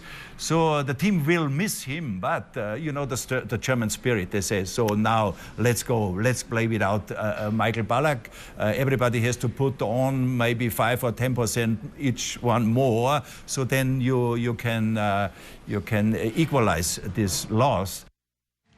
The German great Franz Beckenbauer really putting in perspective that German spirit, that even though this is the third youngest team in this World Cup, and all of these players and all of these caps that they have earned, they're not here yet. There is still the belief, the mentality on the German side that this team should be right where they always are, as they have been the last 14 consecutive World Cups, advancing through the group stage, and who knows going how far. No better person to give us perspective on the German side than Jürgen Klinsmann, who coached them, of course, in 2006 and started for them the 3 World Cups prior, including one of the 3 German championships in '90. Let me get to Ballack right away, Jürgen. Where will his absence be missed most, on the field or in the locker room as the captain and leader of this side? Oh, I would say both sides, because he's the leader, he's the captain of that team that really has a tremendous experience, to handle certain situations on the field when it gets difficult. Maybe you're 1-0 down, you need to turn this thing around. And also off the field, because you have a group of players that have not the same amount of experience. You have a couple of very young players that you need to guide through such a tournament. So it's a tough one for Germany not to have Michael Ballack. You're at our ESPN Brazil studio outside the beautiful new stadium there in Cape Town. I'd like to ask you about a really sad and sensitive subject. Robert Enke, the goalie who would look to be, at this time last year, the goaltender for Germany. He committed suicide last year. Then you have the injury with Rene Adler. So there are some questions because of Neuer, the young goaltender, for the goalkeeper for Germany. Are you concerned about the goalkeeping for the German side? No, I'm not really concerned about the goalkeeper situation. Yes, it's the first tournament for Manuel Neuer as a number one. So, he will learn going through that tournament. You have a backup then with Jörg Butt, tremendous experience. If things go maybe the wrong way, you have Tim Wiese, another experienced goalie as well. I'm not concerned about the goalkeeper situation for Germany. Germany opens in Durban Sunday, 2 Eastern on ABC. We will see you then. Jürgen, thank you. You're very welcome. Forward to Jürgen's analysis throughout this World Cup. Germany's neighbors in Group D. This has been called the Group of Depth because there are no tough outs. All four of those teams and their fans and the press fully expect to go through. Of course, Germany demands that they go through and go much further. The word in German is Turniermannschaft. They have a word for it. It means tournament team. And they always seem to play well in tournaments. Guys, there are some issues for this German team, some unknowns because it is a younger side. But up front, you have Klose and Podolski. Klose, 5 goals in each of the last 2 World Cups. He may end up chasing Ronaldo's all-time record if he has a big tournament. And Lukas Podolski, also Polish-born, a pretty potent tandem. Yeah, I think for him to catch Ronaldo, he'd have to have a fantastic World Cup tournament. He hasn't played as probably as much as he would like with Bayern Munich, and maybe that's a plus. Maybe the fact that we've spoke so much about injuries and about hard seasons. He might go into this fresh, and he'll be certainly looking to goal score. He's a great number 9, and he will definitely score goals.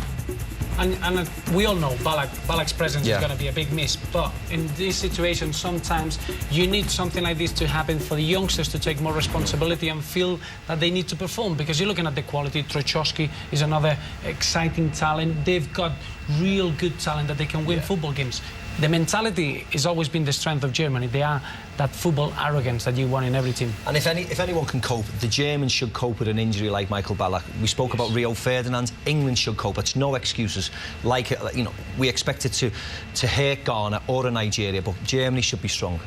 Mesut Ozil, a dynamic young midfielder, Bastian Schweinsteiger. They've got plenty of depth in Germany and plenty of optimism despite the question marks. All kinds of intrigue in this group. You've got the Boateng brothers. Jerome plays for Germany. Kevin Prince Boateng representing Ghana. He's the guy that took out Ballack with that tackle. So when those teams get together. But Serbia is a very trendy pick. The White Eagles, known for having a stout back line. You like this Serbian team? Chris, why not? They qualified very, very comfortably and very impressively. So straight away you sit up and listen and go, well, who are these guys? We know Vidic playing for Manchester United. Ivanovic is with Chelsea. Zigic is now just come into the Premier League, so it'll be good to watch him, see how he performs at Birmingham. Numerous players scattered around Europe who have taken part in the Champions League.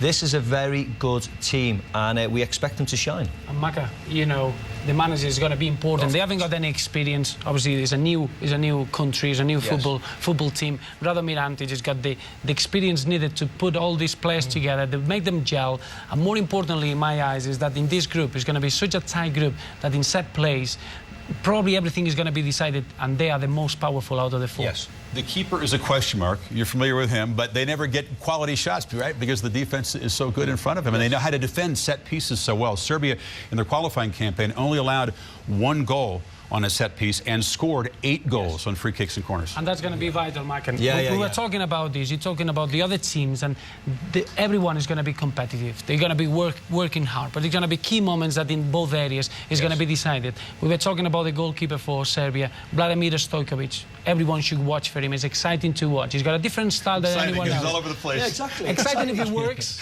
and then it's a little bit frustrating if he doesn't. But he'll come out of his line. He doesn't get afraid of making mistakes. He's got a good relationship with Vidic and Ivanovic and Kolarov. In my eyes, Serbia is that team that you get excited about. Yes. Ghana, the Black Stars, coached by a Serb, Milovan Ređevac. So when they collide in a crucial game, he'll know the Serbian team very well. They don't have Michael Essien, though. Again, one of those superstars that's missing. But Ghana believes they have the depth and the talent to make up for this. Yeah, and this will be one to watch. We know the manager knows everything about Serbia, but can he stop them? Can he stop Zigic, who's 6'7", 6'8"?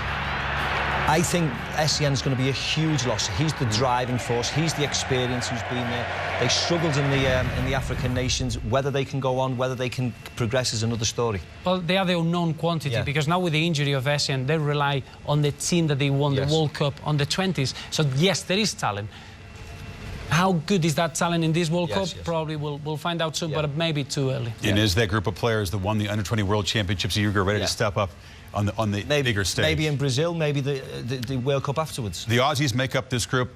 Maybe fans in America watch that listless performance by a veteran team against the U.S. in the tune-up. Would it be dangerous to judge Australia by that performance? No, I think so. I think if we go through them individually, they've got some excellent players. They had a decent World Cup last time, performed admirably say that again, against the Brazilians. So we expect them to do well. Whether they'll be strong enough to worry the likes of Germany and Serbia, I don't think so. In Mark Schwarzer, perhaps the best goalkeeper in this group. So who goes through out of this group of depth? Well, it's quite clear that if you look at a little bit, it's going to be a tight group. So the set plays are going to be important. In my eyes, it's going to be Serbia, #1, and just Germany because of the quality and depth.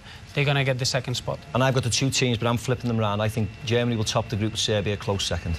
Okay, so Germany you would have against the U.S.? Of course. And the U.S. will beat them. Of course. Of course. All right, we've got some more groups to go. We'll talk more about the Dutch, the Orange.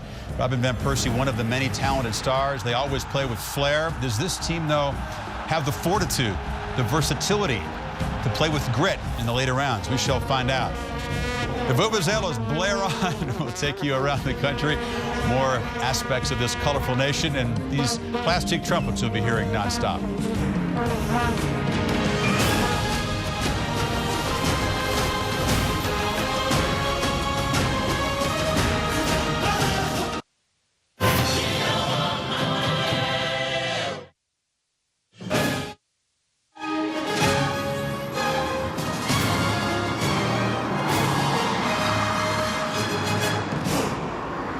Our 24-hour countdown to the 2010 FIFA World Cup includes the MLS Game of the Week, that great atmosphere in Seattle. The Sounders fans will not so nicely welcome DC United. It follows this broadcast tonight on ESPN 2. Team Netherlands. Robin van Persie. Arjen Robben. Dirk Kuyt. Welcome to South Africa. This is the World Cup. And this is Group E with the Netherlands, Denmark, Japan, and Cameroon. Play will start in Group E on Monday, beginning with the Netherlands taking on Denmark at 7 a.m. Eastern Time. Oh, the Dutch side. Ruud Gullit is back rejoining us, captain of the Netherlands. And this is the story of everything but, if you will. You can think back to Johan Cruyff, the success of total football, Clockwork Orange, your group a decade later bringing it back to prominence. Done everything at the World Cup but win the World Cup. Why can your native land not do it? You know, we have a small country. The question itself is already a big compliment to us. But, you know, we provide every year a lot of talents and therefore they play at the best clubs in Europe. Nevertheless, we have been closed. And I think that one of the reasons why we can't, you know, capture it is that we show our cards too early. We peak too early. We always want to play well and win. But if you see during the World Cups, most teams, especially Italy or the Germans, they don't play particularly well. They're winning their games 1-0, dirty, you know, but they're winning. And we always want to play 3-0, 4-0. And I think the last European Championship, you saw that Holland beat France, clear. They beat it also Italy, clear. And all of a sudden we have to play against a team, Russia, that figured us out.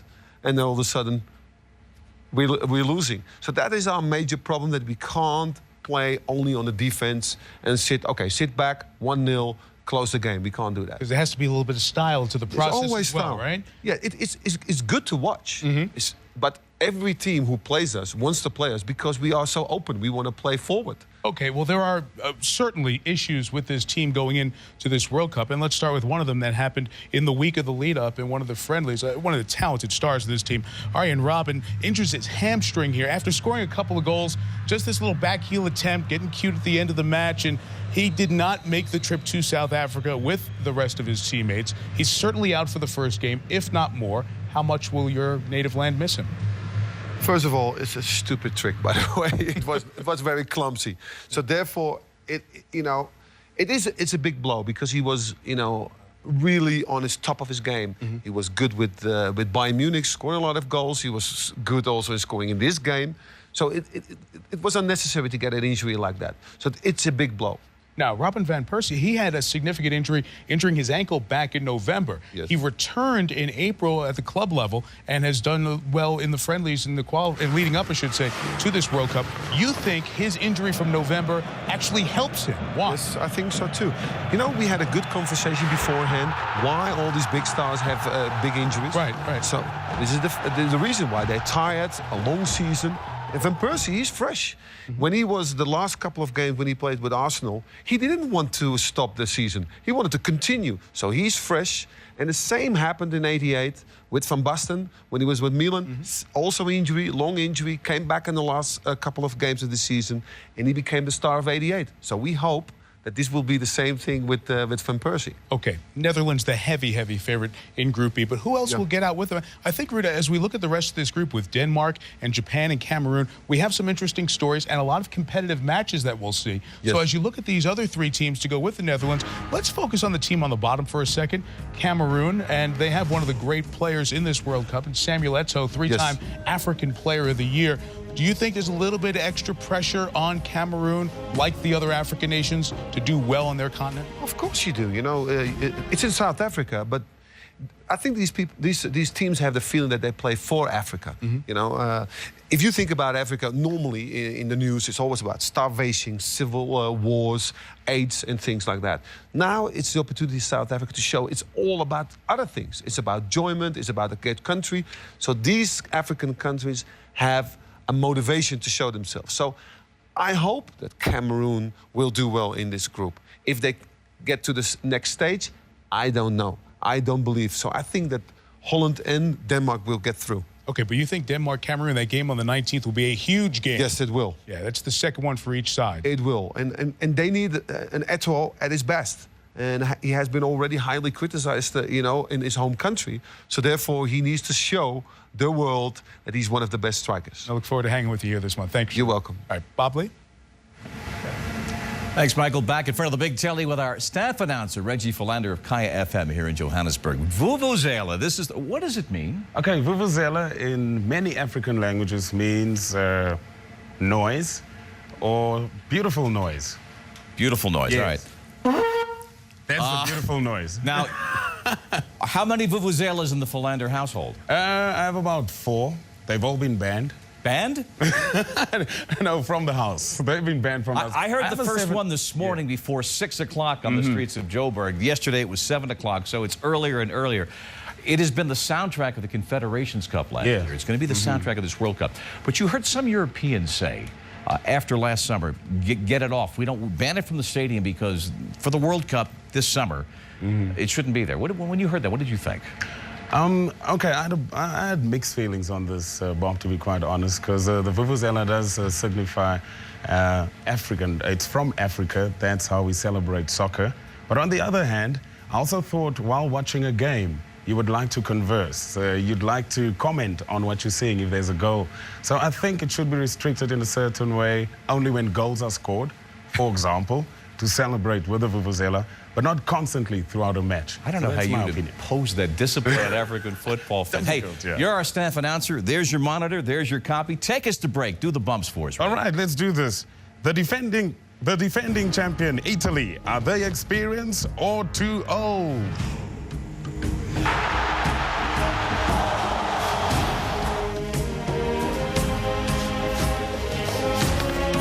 Welcome back to the ESPN's 2010 FIFA World Cup preview show. I'm ESPN's voice of the World Cup, Reggie Philander. Throughout the preview, we'll be taking a look at the culture of the people of South Africa.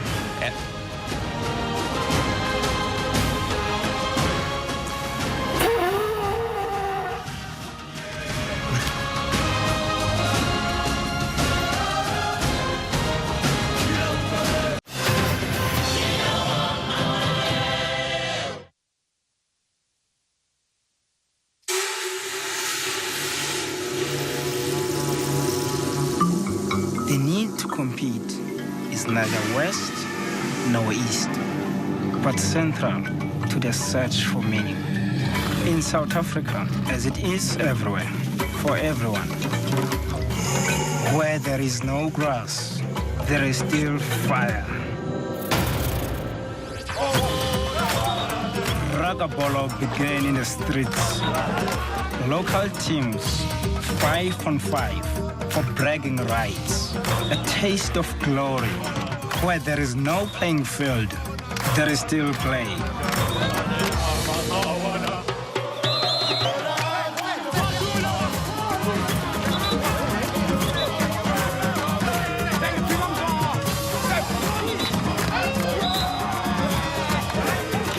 Out of the dust comes life.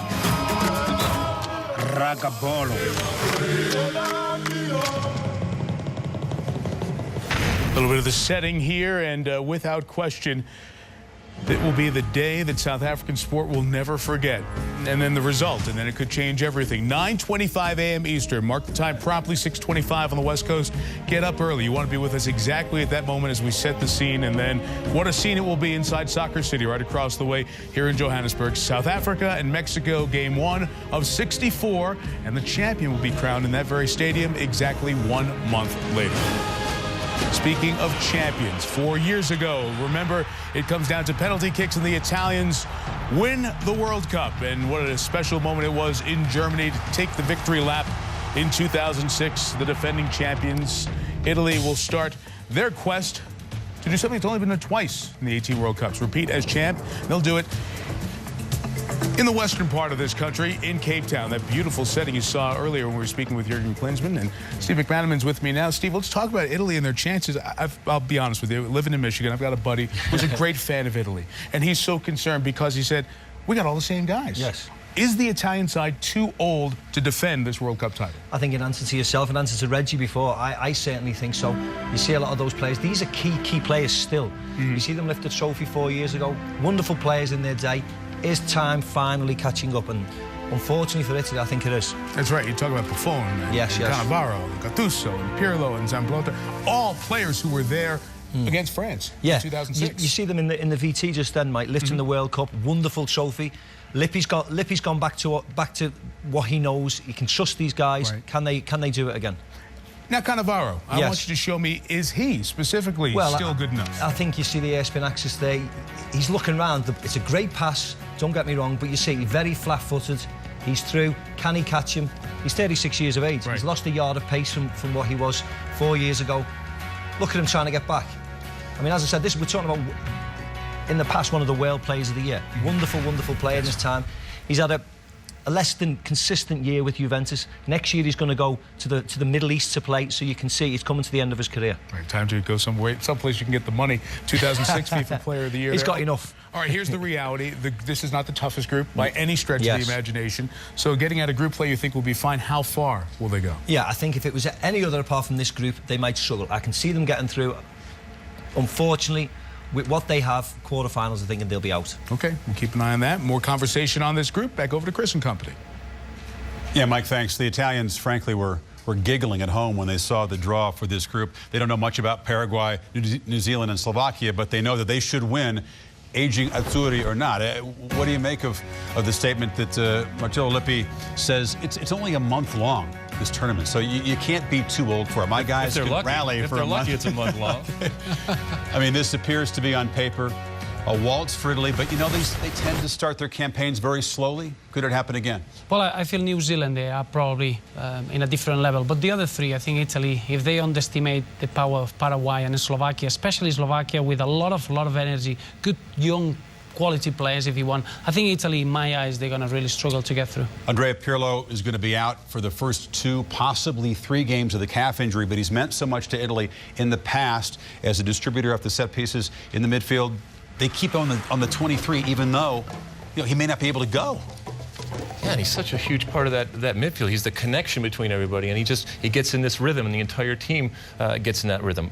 For me, Italy right now, when you talk about Italy, you always talk about tactics and their ability to have an incredible tactical understanding of what they need to do. So what happens when you don't have the horses anymore? You go right back to what you know best, tactics. So you never, ever count out Italy. Yes, I think they're old, and yes, when it comes down to a physical battle, it could be problems, and that might not be shown until they get out of this group, because like you said, this is an easy group, and so it's going to cover up a lot of their deficiencies, but they'll go back to tactics. But when you do that, Chris, it's important that Italy, when they play against the big nations, they don't have to take control of the game. They can just sit back and be defensive-minded and, as you say, pick the moments and use that experience. But when you play against teams like Paraguay, Slovakia, New Zealand, that in a way they'll feel that Italy are the strongest side. They can sit back and they can allow Italy to see if they can dictate and control the game. And I don't feel they've got the know-how or the legs to do that in these games. They still have Buffon, though, back in goal. Amazing contrast in tactics in this group. Paraguay, an attacking style like never before. They feel good about this side. They feel that they have an emotional rallying point because Salvador Cabañas, who was their top scorer in qualifying, shot in the head in that Mexico City nightclub. He's lucky to be alive, but he's going to be their rallying cry. New Zealand, an unknown quantity. Their players don't come from the high-profile leagues. Slovakia does have a number of players that play in the top European leagues. Yes, and they could be the real surprise of this qualifying group, because obviously you look at Hamsik, in a way, stock. He had a fantastic season in 20, won the league in the Dutch campaign. Vladimir Weiss is a good impact player. Ramsik, for me, is a team that has got the experience at the back with Skartel and Durica, but overall, they've got nothing to lose. And when you go into a big tournament like this, we were talking about Italy, they expected to do something, and that could be a huge factor for Slovakia and Paraguay to take advantage. I'm going to have you go first, Roberto, because you're going to deliver a surprise to people watching in the States. The aging Azzurri go home after the group round? Well, I feel it's going to be really tight, and they're going to go home in goal difference. Wow. Italy out? Does not go through? For him. I'm asking you. No, the opposite. For me, Italy, Slovakia. Italy, Slovakia. Like I said, I think it's going to mask itself in a group that is very, very easy for Italy, and then we're going to see the real Italy, whether that's good or bad, in the 16, and I don't think they go very far. The first game is key. The first game, Italy-Paraguay. If Italy don't win, they won't get through. Slovakia would be a major story. They're used to sitting at home watching the Czechs play in big tournaments. Now the role is reversed, and the Slovakians are in there, and you got them going through. Interesting. And Italy going home. Don't think we're not going to remind you that a bunch of times. A close eye on the Azzurri as this They'll be tournament screaming and yelling. All right, next up, we'll talk about the group of superstars here. Maybe it isn't quite the group of death, if you like that label. Cristiano Ronaldo, Kaká, others. How is it going to play out in Group G? Then the story of the Ivory Coast Mimosas Academy, which has produced some of the country's finest players.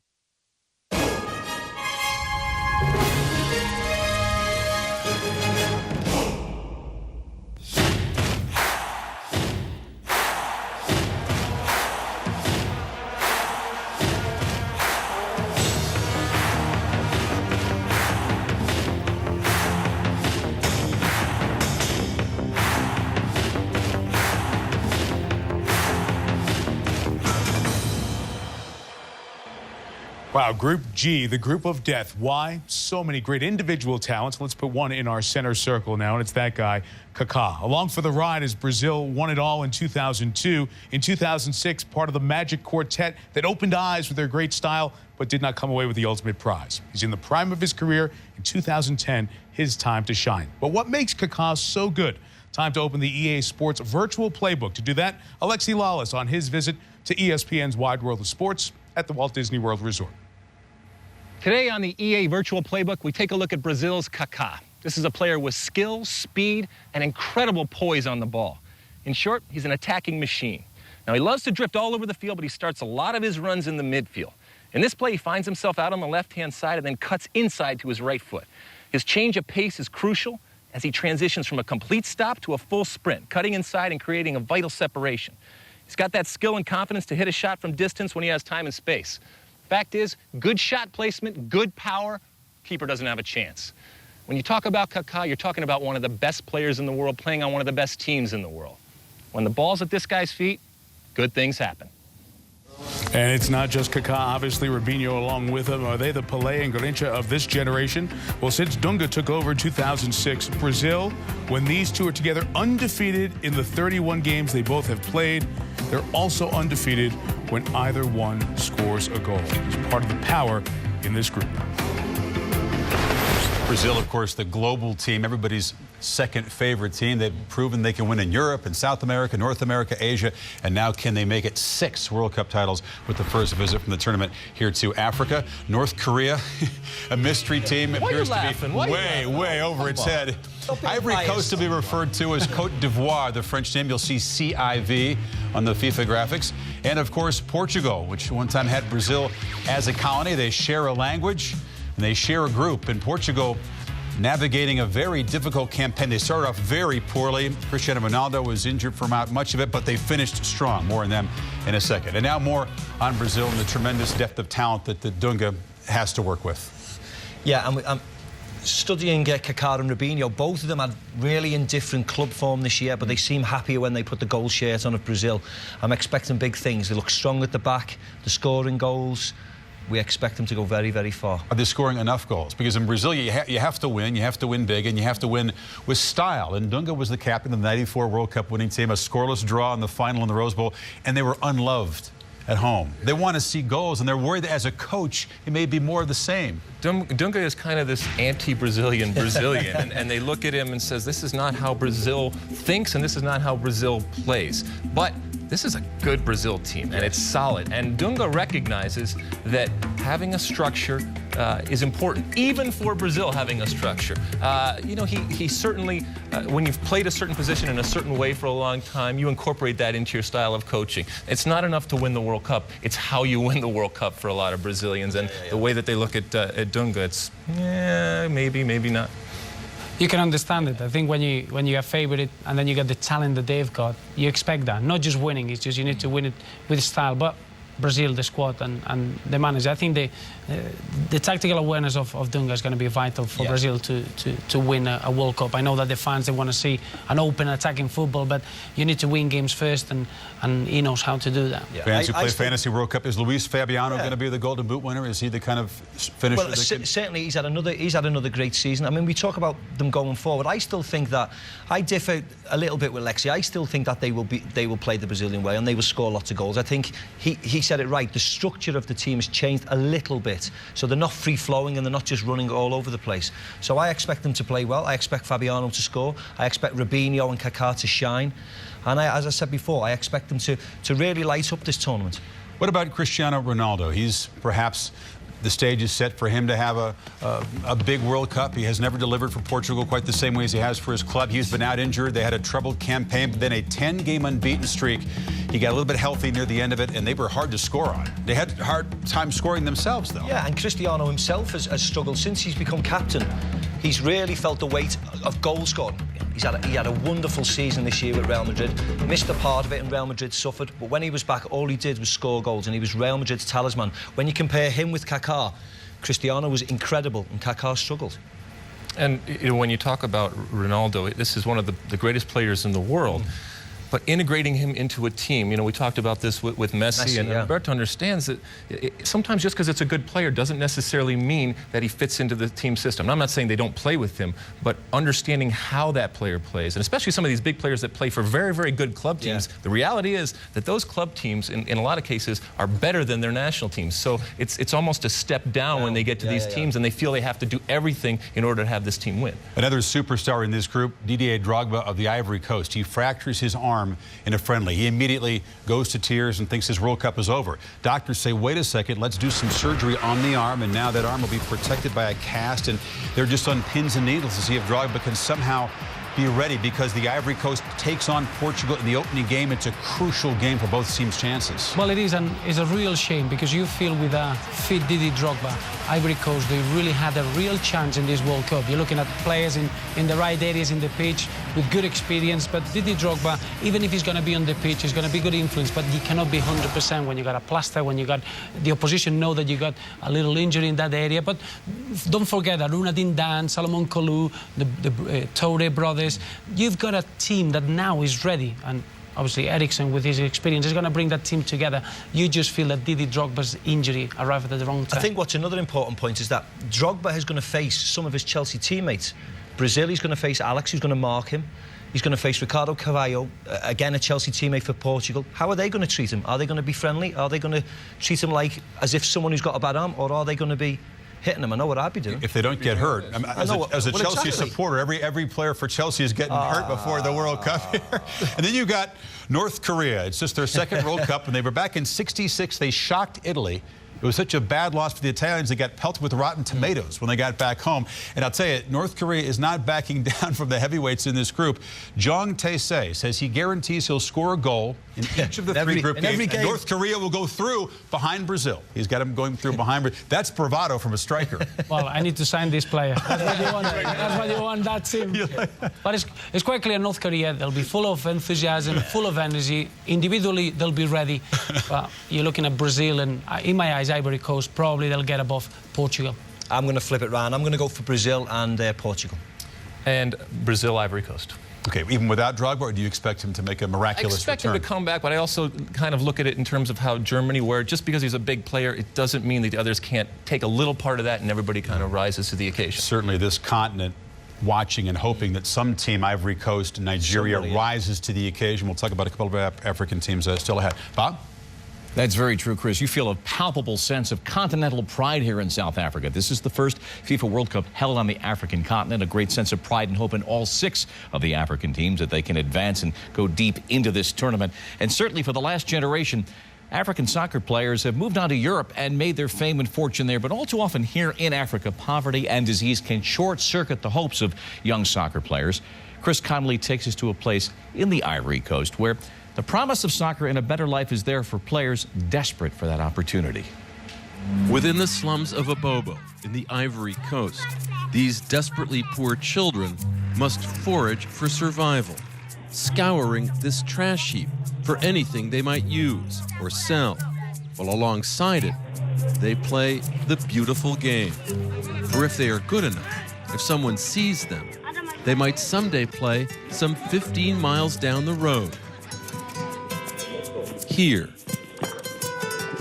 These fields are part of the ASEC Mimosas Private Youth Soccer Academy, where since 1993, 25 children are selected to train in the hopes that, like those who came before them, they might someday join a top European club or the Ivory Coast's national team. In addition to the coaching they're given, athletes here get a safe place to live, regular meals, and education. 16-year-old Marcel knows his athletic potential rescued him from the Abobo slums. Ici, tout le monde est bon. Tout le monde est fort. Parce que ici, ils sont les meilleurs. Si, par malheur, cela devait arriver, quoi. Tout de suite, je vais me donner à fond, quoi, dans les études. Players are taught to emulate the stars this academy has already produced. Marcel's favorite is Didier Zakora. J'aimerais aussi donner cette chance que j'ai eue à d'autres gamins qui sont encore en Côte d'Ivoire. Parce que je pense qu'on a eu une grande chance d'être l'académie. Aujourd'hui, je pense que l'académie doit être fière de voir les gamins qu'ils ont pris dans la rue, qui étaient rien du tout, devenir aujourd'hui, entre guillemets, si on peut dire, des joueurs talentueux qui évoluent dans leur club. Marcel dreams of success and works towards his future. Quand tu t'entraînes avec les meilleurs, tu as toujours l'envie d'aller de l'avant. Et ça t'amène à pouvoir dépasser tes limites.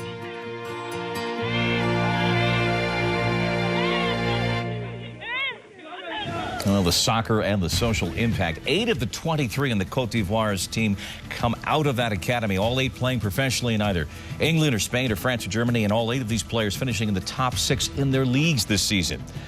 As we continue, is it going to be the time for Spain and David Villa?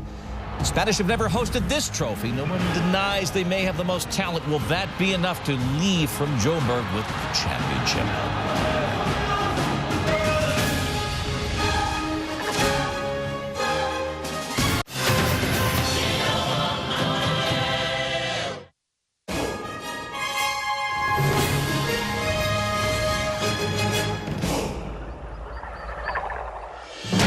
Big names, big talents, big losses. How will the absence of injured stars affect their teams and fate of the cup? They call the Group of Death. Does Group G deserve such a morbid nickname? When Ronaldo and Portugal face Kaká and Brazil, it certainly will be do or die. We'll break down the matchup. And Vuvuzela, why will you be hearing it so often over the next month? The answer when we come back.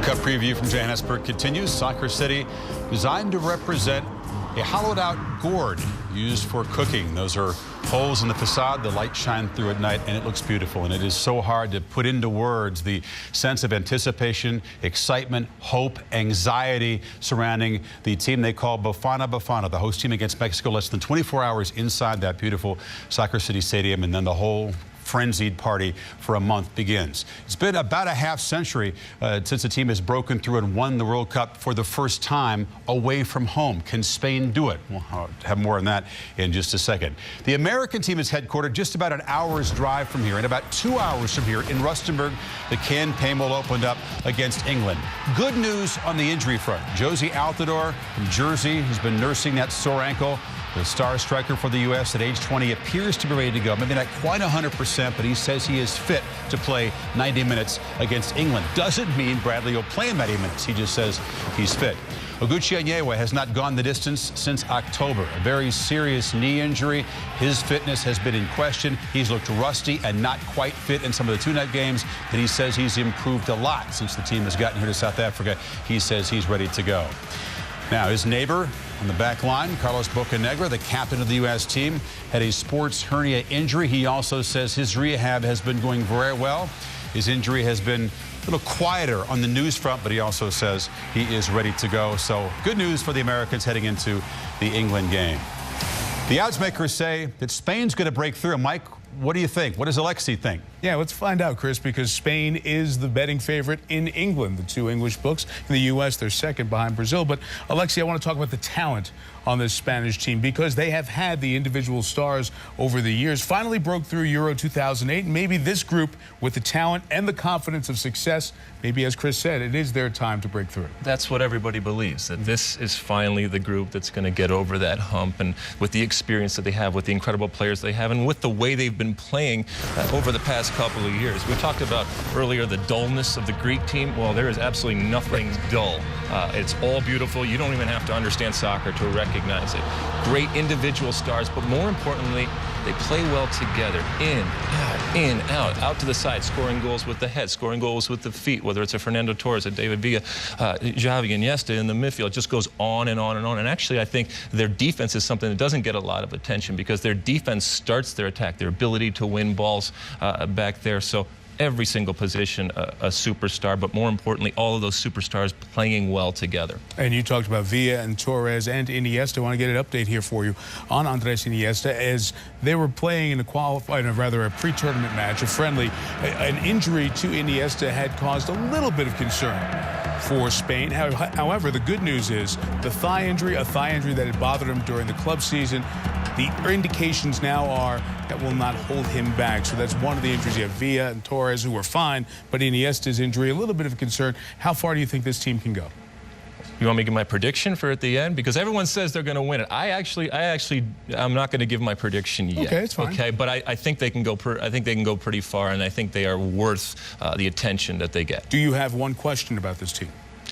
I don't think that they have actually gotten over the hump mentally, because I think a World Cup is a different animal. Even with the Euro win? Even with the Euro win, with all due respect to that. It was great, but now they had 2 years to think about it. Well, now we got to do it at the World Cup, and it doesn't matter what you did at the Euros. Within the hour, we'll find out if this is his pick to hoist the World Cup across the way, Chris, when it all ends on July 11th. Well, there's certainly everybody's pick to get out of Group H. Spain joined by Switzerland, two nations that are featured in the best tennis rivalry in the world. Clear edge Nadal's side over Federer's side in this group. You got Honduras, their first World Cup since 1982. Los Catrachos propelled in by that late rally in the tie by the U.S. against Costa Rica in the final game of qualifying. And Alexi, if you think the Greeks are dull, how about the Swiss? Otmar Hitzfeld. Cautious beyond belief. They didn't allow a goal in the last World Cup, but they don't score many goals themselves. Roberto, Spain is your home nation. There's tremendous excitement heading in. You know what the odds makers say. It's an all-star team at every position that seems to have no weaknesses on paper. Do you agree? Yes, I do, because from a football point of view, 100%. They've been working at it, and Maka will tell you, developing the players and developing the pattern of play. So Spain don't rely on Torres or Iniesta or Xavi. They rely on the ball possession, how well they get it back. And overall, they are a team full of quality. But I agree with Alexi. Never, ever Spain has been favourite for a World Cup before. Yes, they won the Euros, but it's something that they started enjoying their football, they grew with it, and they finished very strong.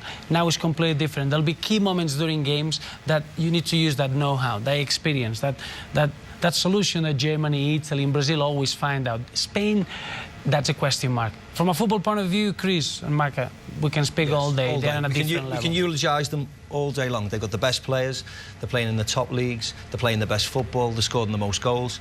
But, you know, are they mentally strong? I disagree with Alexi and Roberto. I say yes. I think now they are mentally strong. We will find out. Fernando Torres is back.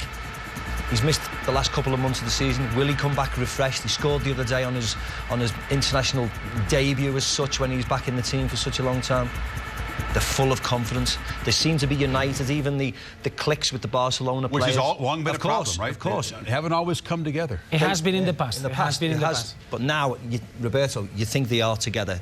The Euro 2000 is collectively now they're growing. And I can't see anybody beating them.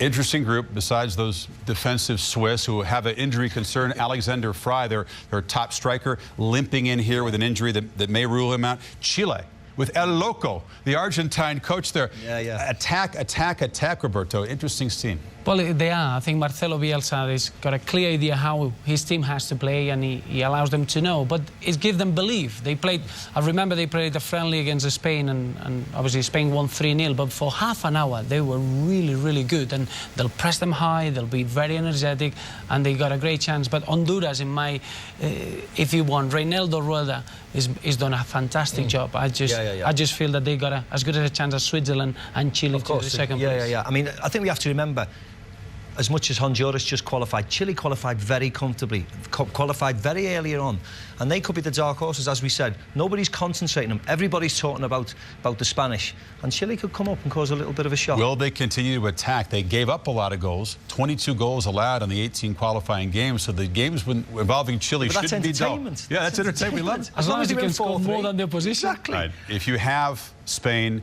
getting 3 wins, 9 points, it's going to be a tough competition for the other spot below them. Who goes through? Well, I just gone for Chile, just because maybe the first game Honduras and Chile, that's probably Chile are going to be ready to start the World Cup, but I don't think it's going to be much between them two sides. I'm with Roberto and El Loco. I think Chile will go through as well.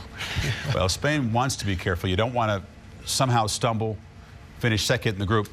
Brazil in the next round, that would be a very bad thing. No, that would be dangerous. That's where the mental side would kick in. That's why I never question Spain if mentally going to be strong enough. I'm just thinking that could be the only weakness that they got to lose this World Cup. But if they would lose that first spot, that would start the problems. All right, well, we've got more predictions to come. Who will ultimately raise the Jules Rimet Trophy here on July 11th? Alexi's going to finally tell us who wins.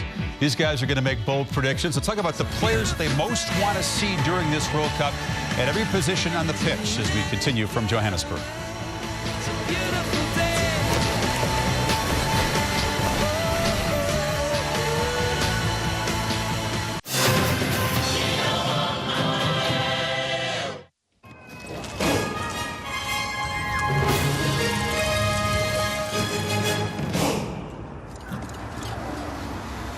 We're back with our staff announcer, Reggie Philander. So, Reggie, let's continue to learn more about the people and the traditions here in South Africa. Right. No doubt most of those playing Rugby will be watching tomorrow when 2010 World Cup kicks off. Now, you can watch it on ESPN starting at 9:25 a.m. Eastern. The FIFA World Cup on ESPN tomorrow.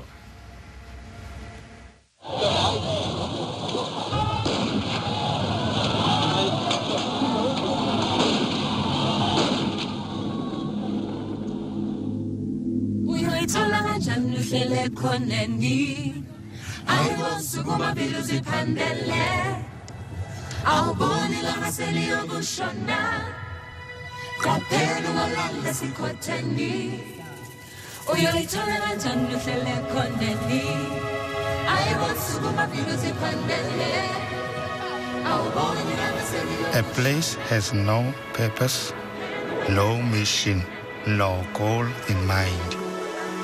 It takes on the meaning men give it. And this place means everything. A seed planted, hope taking root, life pushing through the soil toward the light. What more can a symbol mean beyond a fight for freedom that yields a right? To be regarded as an equal, to reach my potential, to have my voice heard. We have a cause that is just. Today, Soweto is alive with the spirit of our people.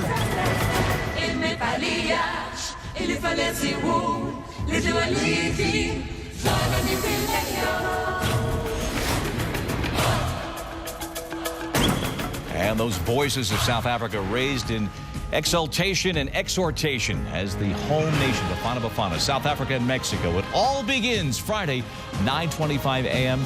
Eastern Time on ESPN. And, of course, later in the day, Uruguay and France, the first match day of competition, FIFA World Cup 2010. In HD, live on ESPN. Of course, this next month is about the goals and the stars and all the celebrations we shall bring you. You will also hear and see and meet many of the people and the traditions of the nation of South Africa. And underscoring more than our 250 hours of coverage here from Johannesburg to Cape Town throughout this vast nation is an original theme composed just for this event. Let's go behind the scenes and see the composition and how this all came together, the underscoring of the theme for this month of soccer.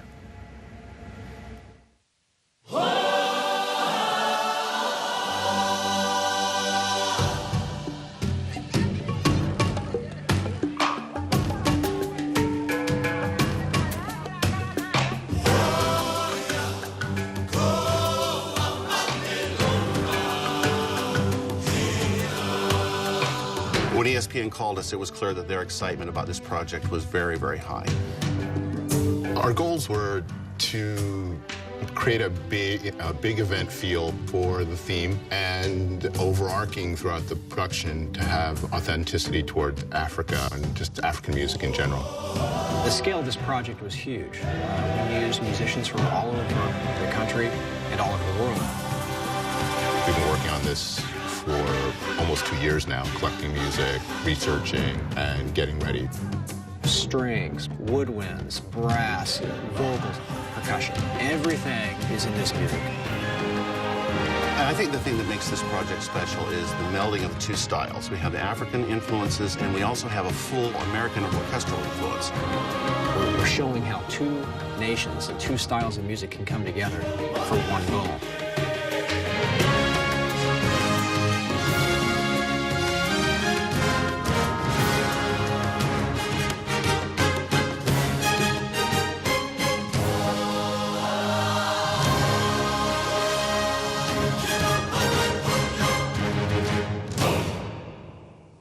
And speaking of music, a massive concert just several hours away. You'll see live coverage here on ESPN, a kickoff festival on the evening before the World Cup. About 5 miles away, Orlando Stadium. Sal Masekela has one of the best seats in the house. Sal. Thanks, guys. Well, with the kickoff to World Cup less than 24 hours away, what better way to really kick things off than a party? And I can tell you firsthand, South Africans, they like to party. They are piling inside here to the Orlando Stadium in Soweto for the 2010 FIFA official World Cup celebration. Since about 2 p.m., crowds piling in. They're expecting upwards of 20,000 people tonight. We've got some of South Africa and Africa's brightest musical stars melded in with some of the international superstars of the world. Had a chance to hang out yesterday with John Legend and the Black Eyed Peas, who'll be performing alongside Alicia Keys. And both John Legend and the Peas, they said they count this opportunity to perform on this stage for South Africans as one of the greatest nights in their career, of course, because this is the first time ever the World Cup has taken place on African soil. And the vibe in the streets, everywhere you go, people are amped up. There's flags and people painting their faces. It's going to be a party. I, of course, have a vested interest in tonight's show, as my father, Hugh Masekela, will both be opening and closing tonight's show. You do not want to miss this. We'll have 3 hours of uninterrupted coverage on ESPN2. Don't miss it, the 2010 FIFA official World Cup celebration. You got me fired up, just like a rocket. You got me fired up, you got me fired up, just like a rocket. You got me fired up, you got me fired up, just like a rocket. You got me fired up, you got me fired up, The excitement of the musical variety on stage tonight, and then the players will take the stage. And with about 736 players involved in the World Cup, you got some super rich, super famous guys standing across from some unknowns who make very modest incomes, but that's all part of the fun. So you guys tell me, position by position, the guys you're most looking forward to watching in this World Cup, beginning with the goalkeeper, Matt. Well, firstly with the goalkeeper, he's just come off a great Champions League victory. Julio Cesar from Brazil. He's had a wonderful season. He's complained already about the ball. That's the only problem, I think. But wonderful season. I'm really looking forward to how he stops people. And for me, it's Tim Howard, the USA. He is one of the best goalkeepers in the world. He just happens to be American. That's a good thing for the U.S., and he's going to have to come up big. Not only make those big saves that we always talk about, but also leadership, inspire that team, especially when things aren't going well. And there's going to be times where it's going to be crazy, and this is the guy that has to make sure that he shows that leadership, not just saving the ball. He's also complained about the new balls. Almost every goalkeeper has, by the way. Just in case. 5% faster through the air, they say. What about the men who are trying to prevent those shots on goal, the defenders? Yeah, for me, Gerard Piqué for Spain, huge. Firstly, he's very young. He's got he'll have to bring the ball out. He'll have to start the play for Spain, and he's going to be very important. Wonderful player, wonderful experience now with Barcelona, and I expect him to have a really, really big tournament. And for me, it's the big defender, the big Brazilian, Lucio. This guy is incredible. I mean, he wins the ball, plays it out of the back, times goes galloping forward like a horse. It's pretty amazing, actually, also when he gets up against smaller players, because that's always difficult for a big, tall defender, but it's going to be fun to watch him play. Stud at Inter Milan, along with Mike Cohen, another Brazilian teammate. Macca in the midfield. Of course, Ronaldo. You see, look how many tricks he does. See how many step-overs he does in this tournament. You'll lose count. Wonderful season with Madrid. Can he replicate that form in a Portuguese shirt? Let's wait and see. And for me, it's Wesley Sneijder. We'll take another look at another shot from Ronaldo. He's always hogging the spotlight, that guy. Always. For me, it's Wesley Sneijder from the Netherlands and Inter Milan. We saw how important he was to them. He's important. He's important to Holland. It all goes through him. He is this player that has incredible skill and vision, but he combines it with an athleticism and almost a ferociousness in the way that he plays. He's so important to the Netherlands' chances this year, and that he's playing so well, I think, bodes well for those guys in orange. And there's a reason why Inter Milan won the Champions League. What about the strikers, Macca? Easy. Best player in the world, 47 goals in his campaign for Barcelona. Again, like Ronaldo, can he do it in an international level for his new manager, El Diego? Let's see. And for me, it's the other Diego, Diego Forlan. This guy, for me, it's just amazing how he scores his goals. You talk about strikers and their ability, this art that they have to put themselves into positions to score goals. We talked a little bit about he is on this scoring pace, and he's got to keep that up. I just love the way he finds that moment. It might not happen every single time, but he finds that moment, even if it's a hit off the side of his foot or something like that goes in the far corner, as we saw a little earlier. It's pretty amazing. What about a guy coming off the bench to keep an eye on, Macca? Well, for me, it's Cesc Fabregas, captain of Arsenal, best player, one of the greatest players in England at this moment in time, cannot get into the Spanish team. Looks like he will go to Barcelona very soon, whether it be this year or the next, for $50 million. He cannot play in the starting 11. Incredible, incredible. And for me, for the U.S., Hercules Gomez. His name itself, I mean, the fact that we have a Hercules representing us is awesome. This guy comes in, scores goals. The story behind him is incredible. He's playing down in Mexico right now, just moved to Pachuca, where he scored a ton of goals. This guy wasn't even on the radar a couple of months ago. It is... You talk about a contrast for you two guys off the bench. Fabregas and Gomez. What's with the American players? All right, a coach to keep an eye on, Macca. Oh, well, there he is. One of the greatest, arguably one of the greatest players ever. He's not in his peak of physical condition, but can he get his players around him? Can he make them play like the great individuals they are? Let's see. Just get the World Cup beard going. Have you seen him? And for me, France's Raymond Dominique, I mean, this is, look at this guy. What? He's like a dead man walking. Look at this. He is a dead man. I know he is. He already doesn't have a job once this tournament is over. So right now, I mean, he's already crazy. His players don't like him. The people in France don't like him. I don't know the guy, so it's not that I don't like him. What happens if he wins the World Cup? Exactly. He says, thank you very much, and you can kiss this, and off he goes, you know? There's a show in France, nobody loves Raymond. That's how they feel about the coach going, yeah, I suppose that could change. Here in South Africa, everybody loves Bafana Bafana, and they have high hopes and dreams for this host team, of course, which begins in less than 24 hours against Mexico inside Soccer City. Their fans can't wait.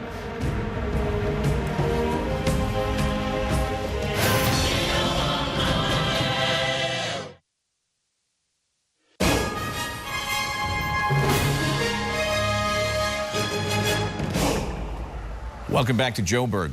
Every home team for a FIFA World Cup has a special sense of responsibility and pressure to do well, but there has probably never been a home team with so many dimensions to that pressure and those expectations as Bafana Bafana, the team of South Africa.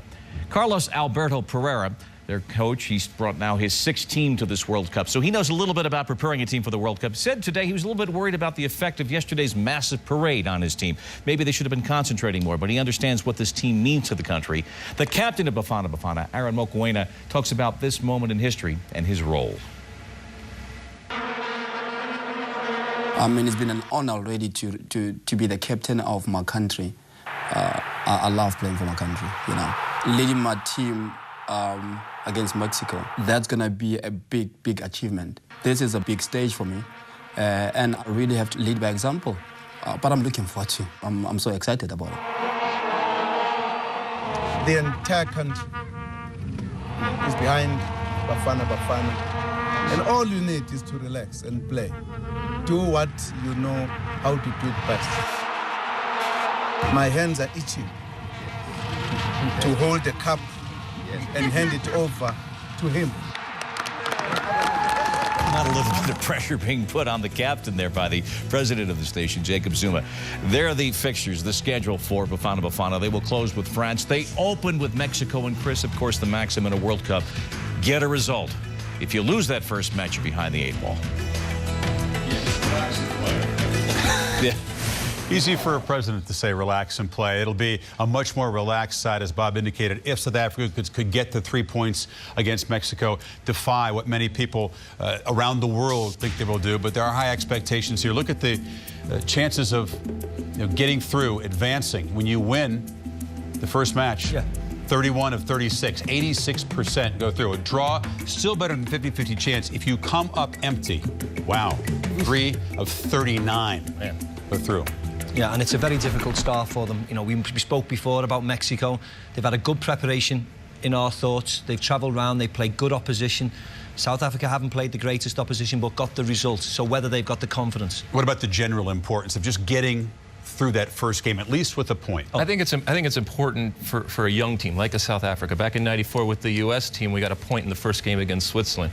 I had never been to a World Cup. Most of the guys around me had never been to a World Cup. Some of them had been in '90. So you get that point, you recognize, all right, it's the same game, and you can get a result. It's incredible to what it does to the team when you get back into the bus, when you get back to the hotel, and you start thinking about that next game. Yeah.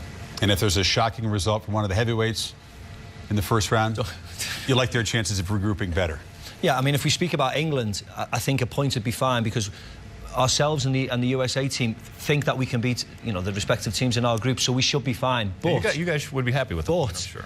Wait a minute. But is it going to be us guys and you guys? By the way, about 2.5 hours ago, they each predicted a 2-1 score, England-US. But it was Alexia US.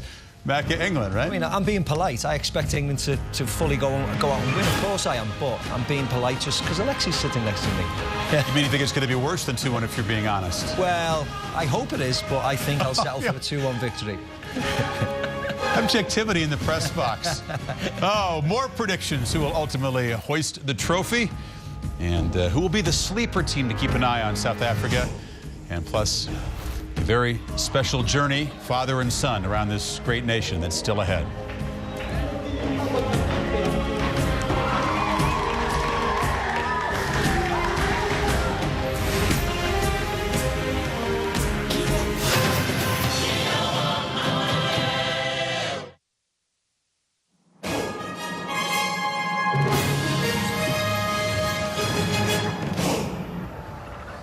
Welcome back to Johannesburg. In the abstract, it is easy to read about and see, perhaps in the media and on the internet, the problems and the issues and the vestiges of apartheid here in the nation of South Africa. But to understand it, to see it related from father to son, is something very special. We'll afford you that opportunity for the next month in a remarkable series with Sal Masekela and his father Hugh, the noted musician. Umlando, sharing through my father's eyes. They will travel this country, and who will show Sal the country that for so many years was denied to black South Africans and people of color in this country. Their first visit to Mpumalanga. There was such a stigma that when a family member had AIDS, the family used to actually throw him out. Your aunt, my sister, Sybil, she went and tested and found out that she had it. But for 4 years, she wouldn't tell us. That she had AIDS? Until she started to feel sickly. Then she came out and said, yeah, I got it.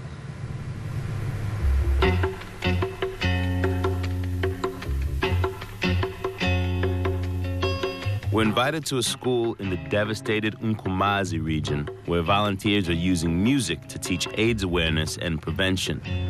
They tell us that the infection rate out here is 50%, and in the classroom waiting for us are children who are orphaned or watching their parents die. To be honest, we don't know what to expect.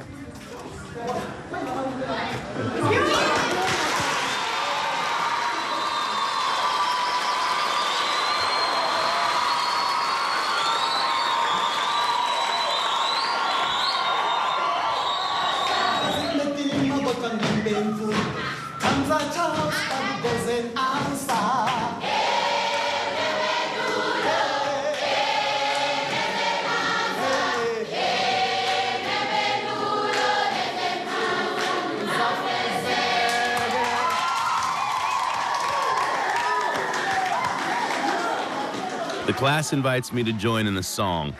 I fake my way through it. But there's nothing more real than what these kids are putting out.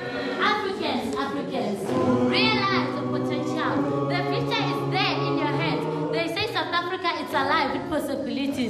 course, anything is possible if I have goals. If I have goals, I won't let anything or anyone to stop me from the goals I've taken. This time I become selfish about myself.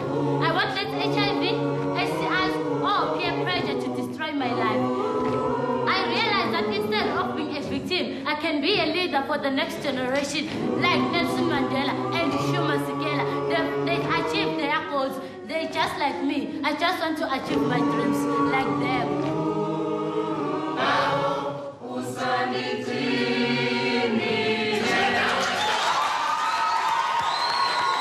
All I want to say to you is that you're very beautiful people. You have a great future because you have so much spirit. Yeah. Now, if somebody says, you must prove to me that you love me, we must have sex. Listen, sex is not going anywhere. You know, sex is for the one you love and the one you're going to spend the rest of your life with. You know, but if you're going to hey, then before long it'll be hey, and out. Abanye abazothi tanai, tanai. Tanai, tanai, go. Tanai, tanai.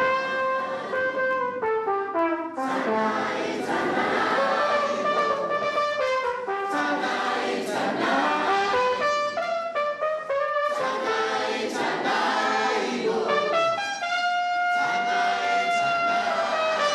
tanai. Tanai, tanai, go. Tanai, tanai.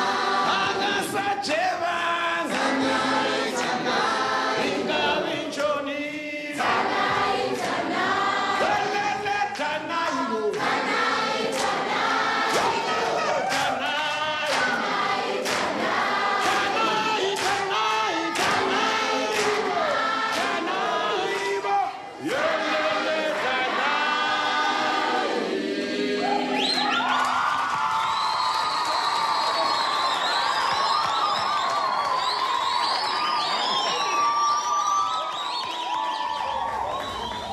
That's just the beginning of their journey together, father and son, through this country, as a father shows his son the beauties and the challenges of this country. Hugh Masekela and Sal through the month of our coverage of FIFA World Cup 2010. Well, we know who left in 06 with the trophy. Italia, the Azzurri. Do they have the right stuff? We know our analysts do. They are lined up, chomping at the bit. They've got their ultimate champions of the Mundial coming up.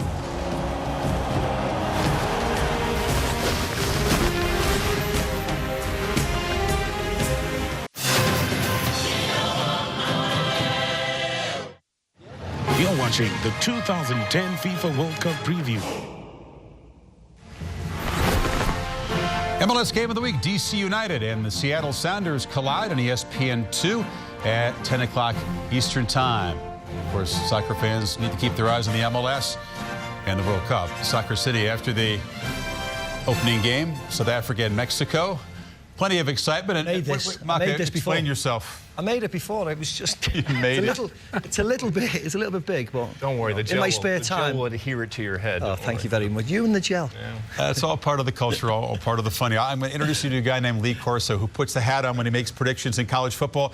And it is prediction time here. Lots of teams would like to be behind us on July 11th in the World Cup final. Before we get to your predictions on who the finalists will be, Alexi, start us off with a sleeper team to keep an eye on. You know who I have to go with. The boring Greeks? The dull beauty of Greece. What's with the Greeks? I told you. Beware of Greeks. It's going to be a Greek team that's still going to take what they did in the past, but a little bit different. It's still going to be dull for a lot of people that can't wrap their small brains around it. My friend over here, but the final for me, Netherlands versus Spain. And irony of all ironies, we're talking about Spain getting over that hump and finally winning it. Now, for me, the winner, the Netherlands. Well, my sleeper is, of course, I could be talking about Alexi El Loco, the Chile manager. I'm going to go for Chile as my sleeper team. And likewise, the finalists, I'm going to go for traditional finalists, the favourites of the tournament, Brazil and Spain, and coming out on top, the all-conquering Spanish team. Roberto? Well, the sleeper for me is Serbia. Probably the most balanced team in terms of Ivanovic, Vidic, great strength at the back, great quality up front, Radomir Antic getting all together. So that's the tactical. The tactical sleeper teams, you got the defender, the striker, and the sensible manager goes for the balanced team. And you got a breakthrough. Netherlands and Spain obviously would have to join that club of World Cup winners. Who's going to be the biggest flop? This is a surprise question for you. Biggest flop disappointment of the World Cup? Diego Maradona. And Argentina? His team? No, just him. Just him. That means an early exit? No, doesn't mean an early exit, but he'll be a disappointment. You know, I think when you look at it, man, oh man, I don't have one for you. I think the powerhouses, I think the Italian team and the French team, I think they'll be the disappointment. We expect big things from them. Will they produce? I don't think But it's not a disappointment for me of France. I would have said France, but it's just not a disappointment. I mean a personal disappointment. I meant a surprise. Italy, obviously, they won the previous World Cup, so they should be favourites, and nobody's talking about them in that respect. So. Great minds think alike. Yeah, you know what the best part of all this is? All the chatter in the hundreds of languages around the globe, almost over. It's almost time to stop talking. The best part is start playing. When North Korea's raising the trophy, then we'll all be. Stephen Pienaar, Tim Howard's teammate at Everton in England, and the Bafana take on Mexico. Then you can go back to talking, and the analysis will continue. We cannot wait. Please, can we get the World Cup underway?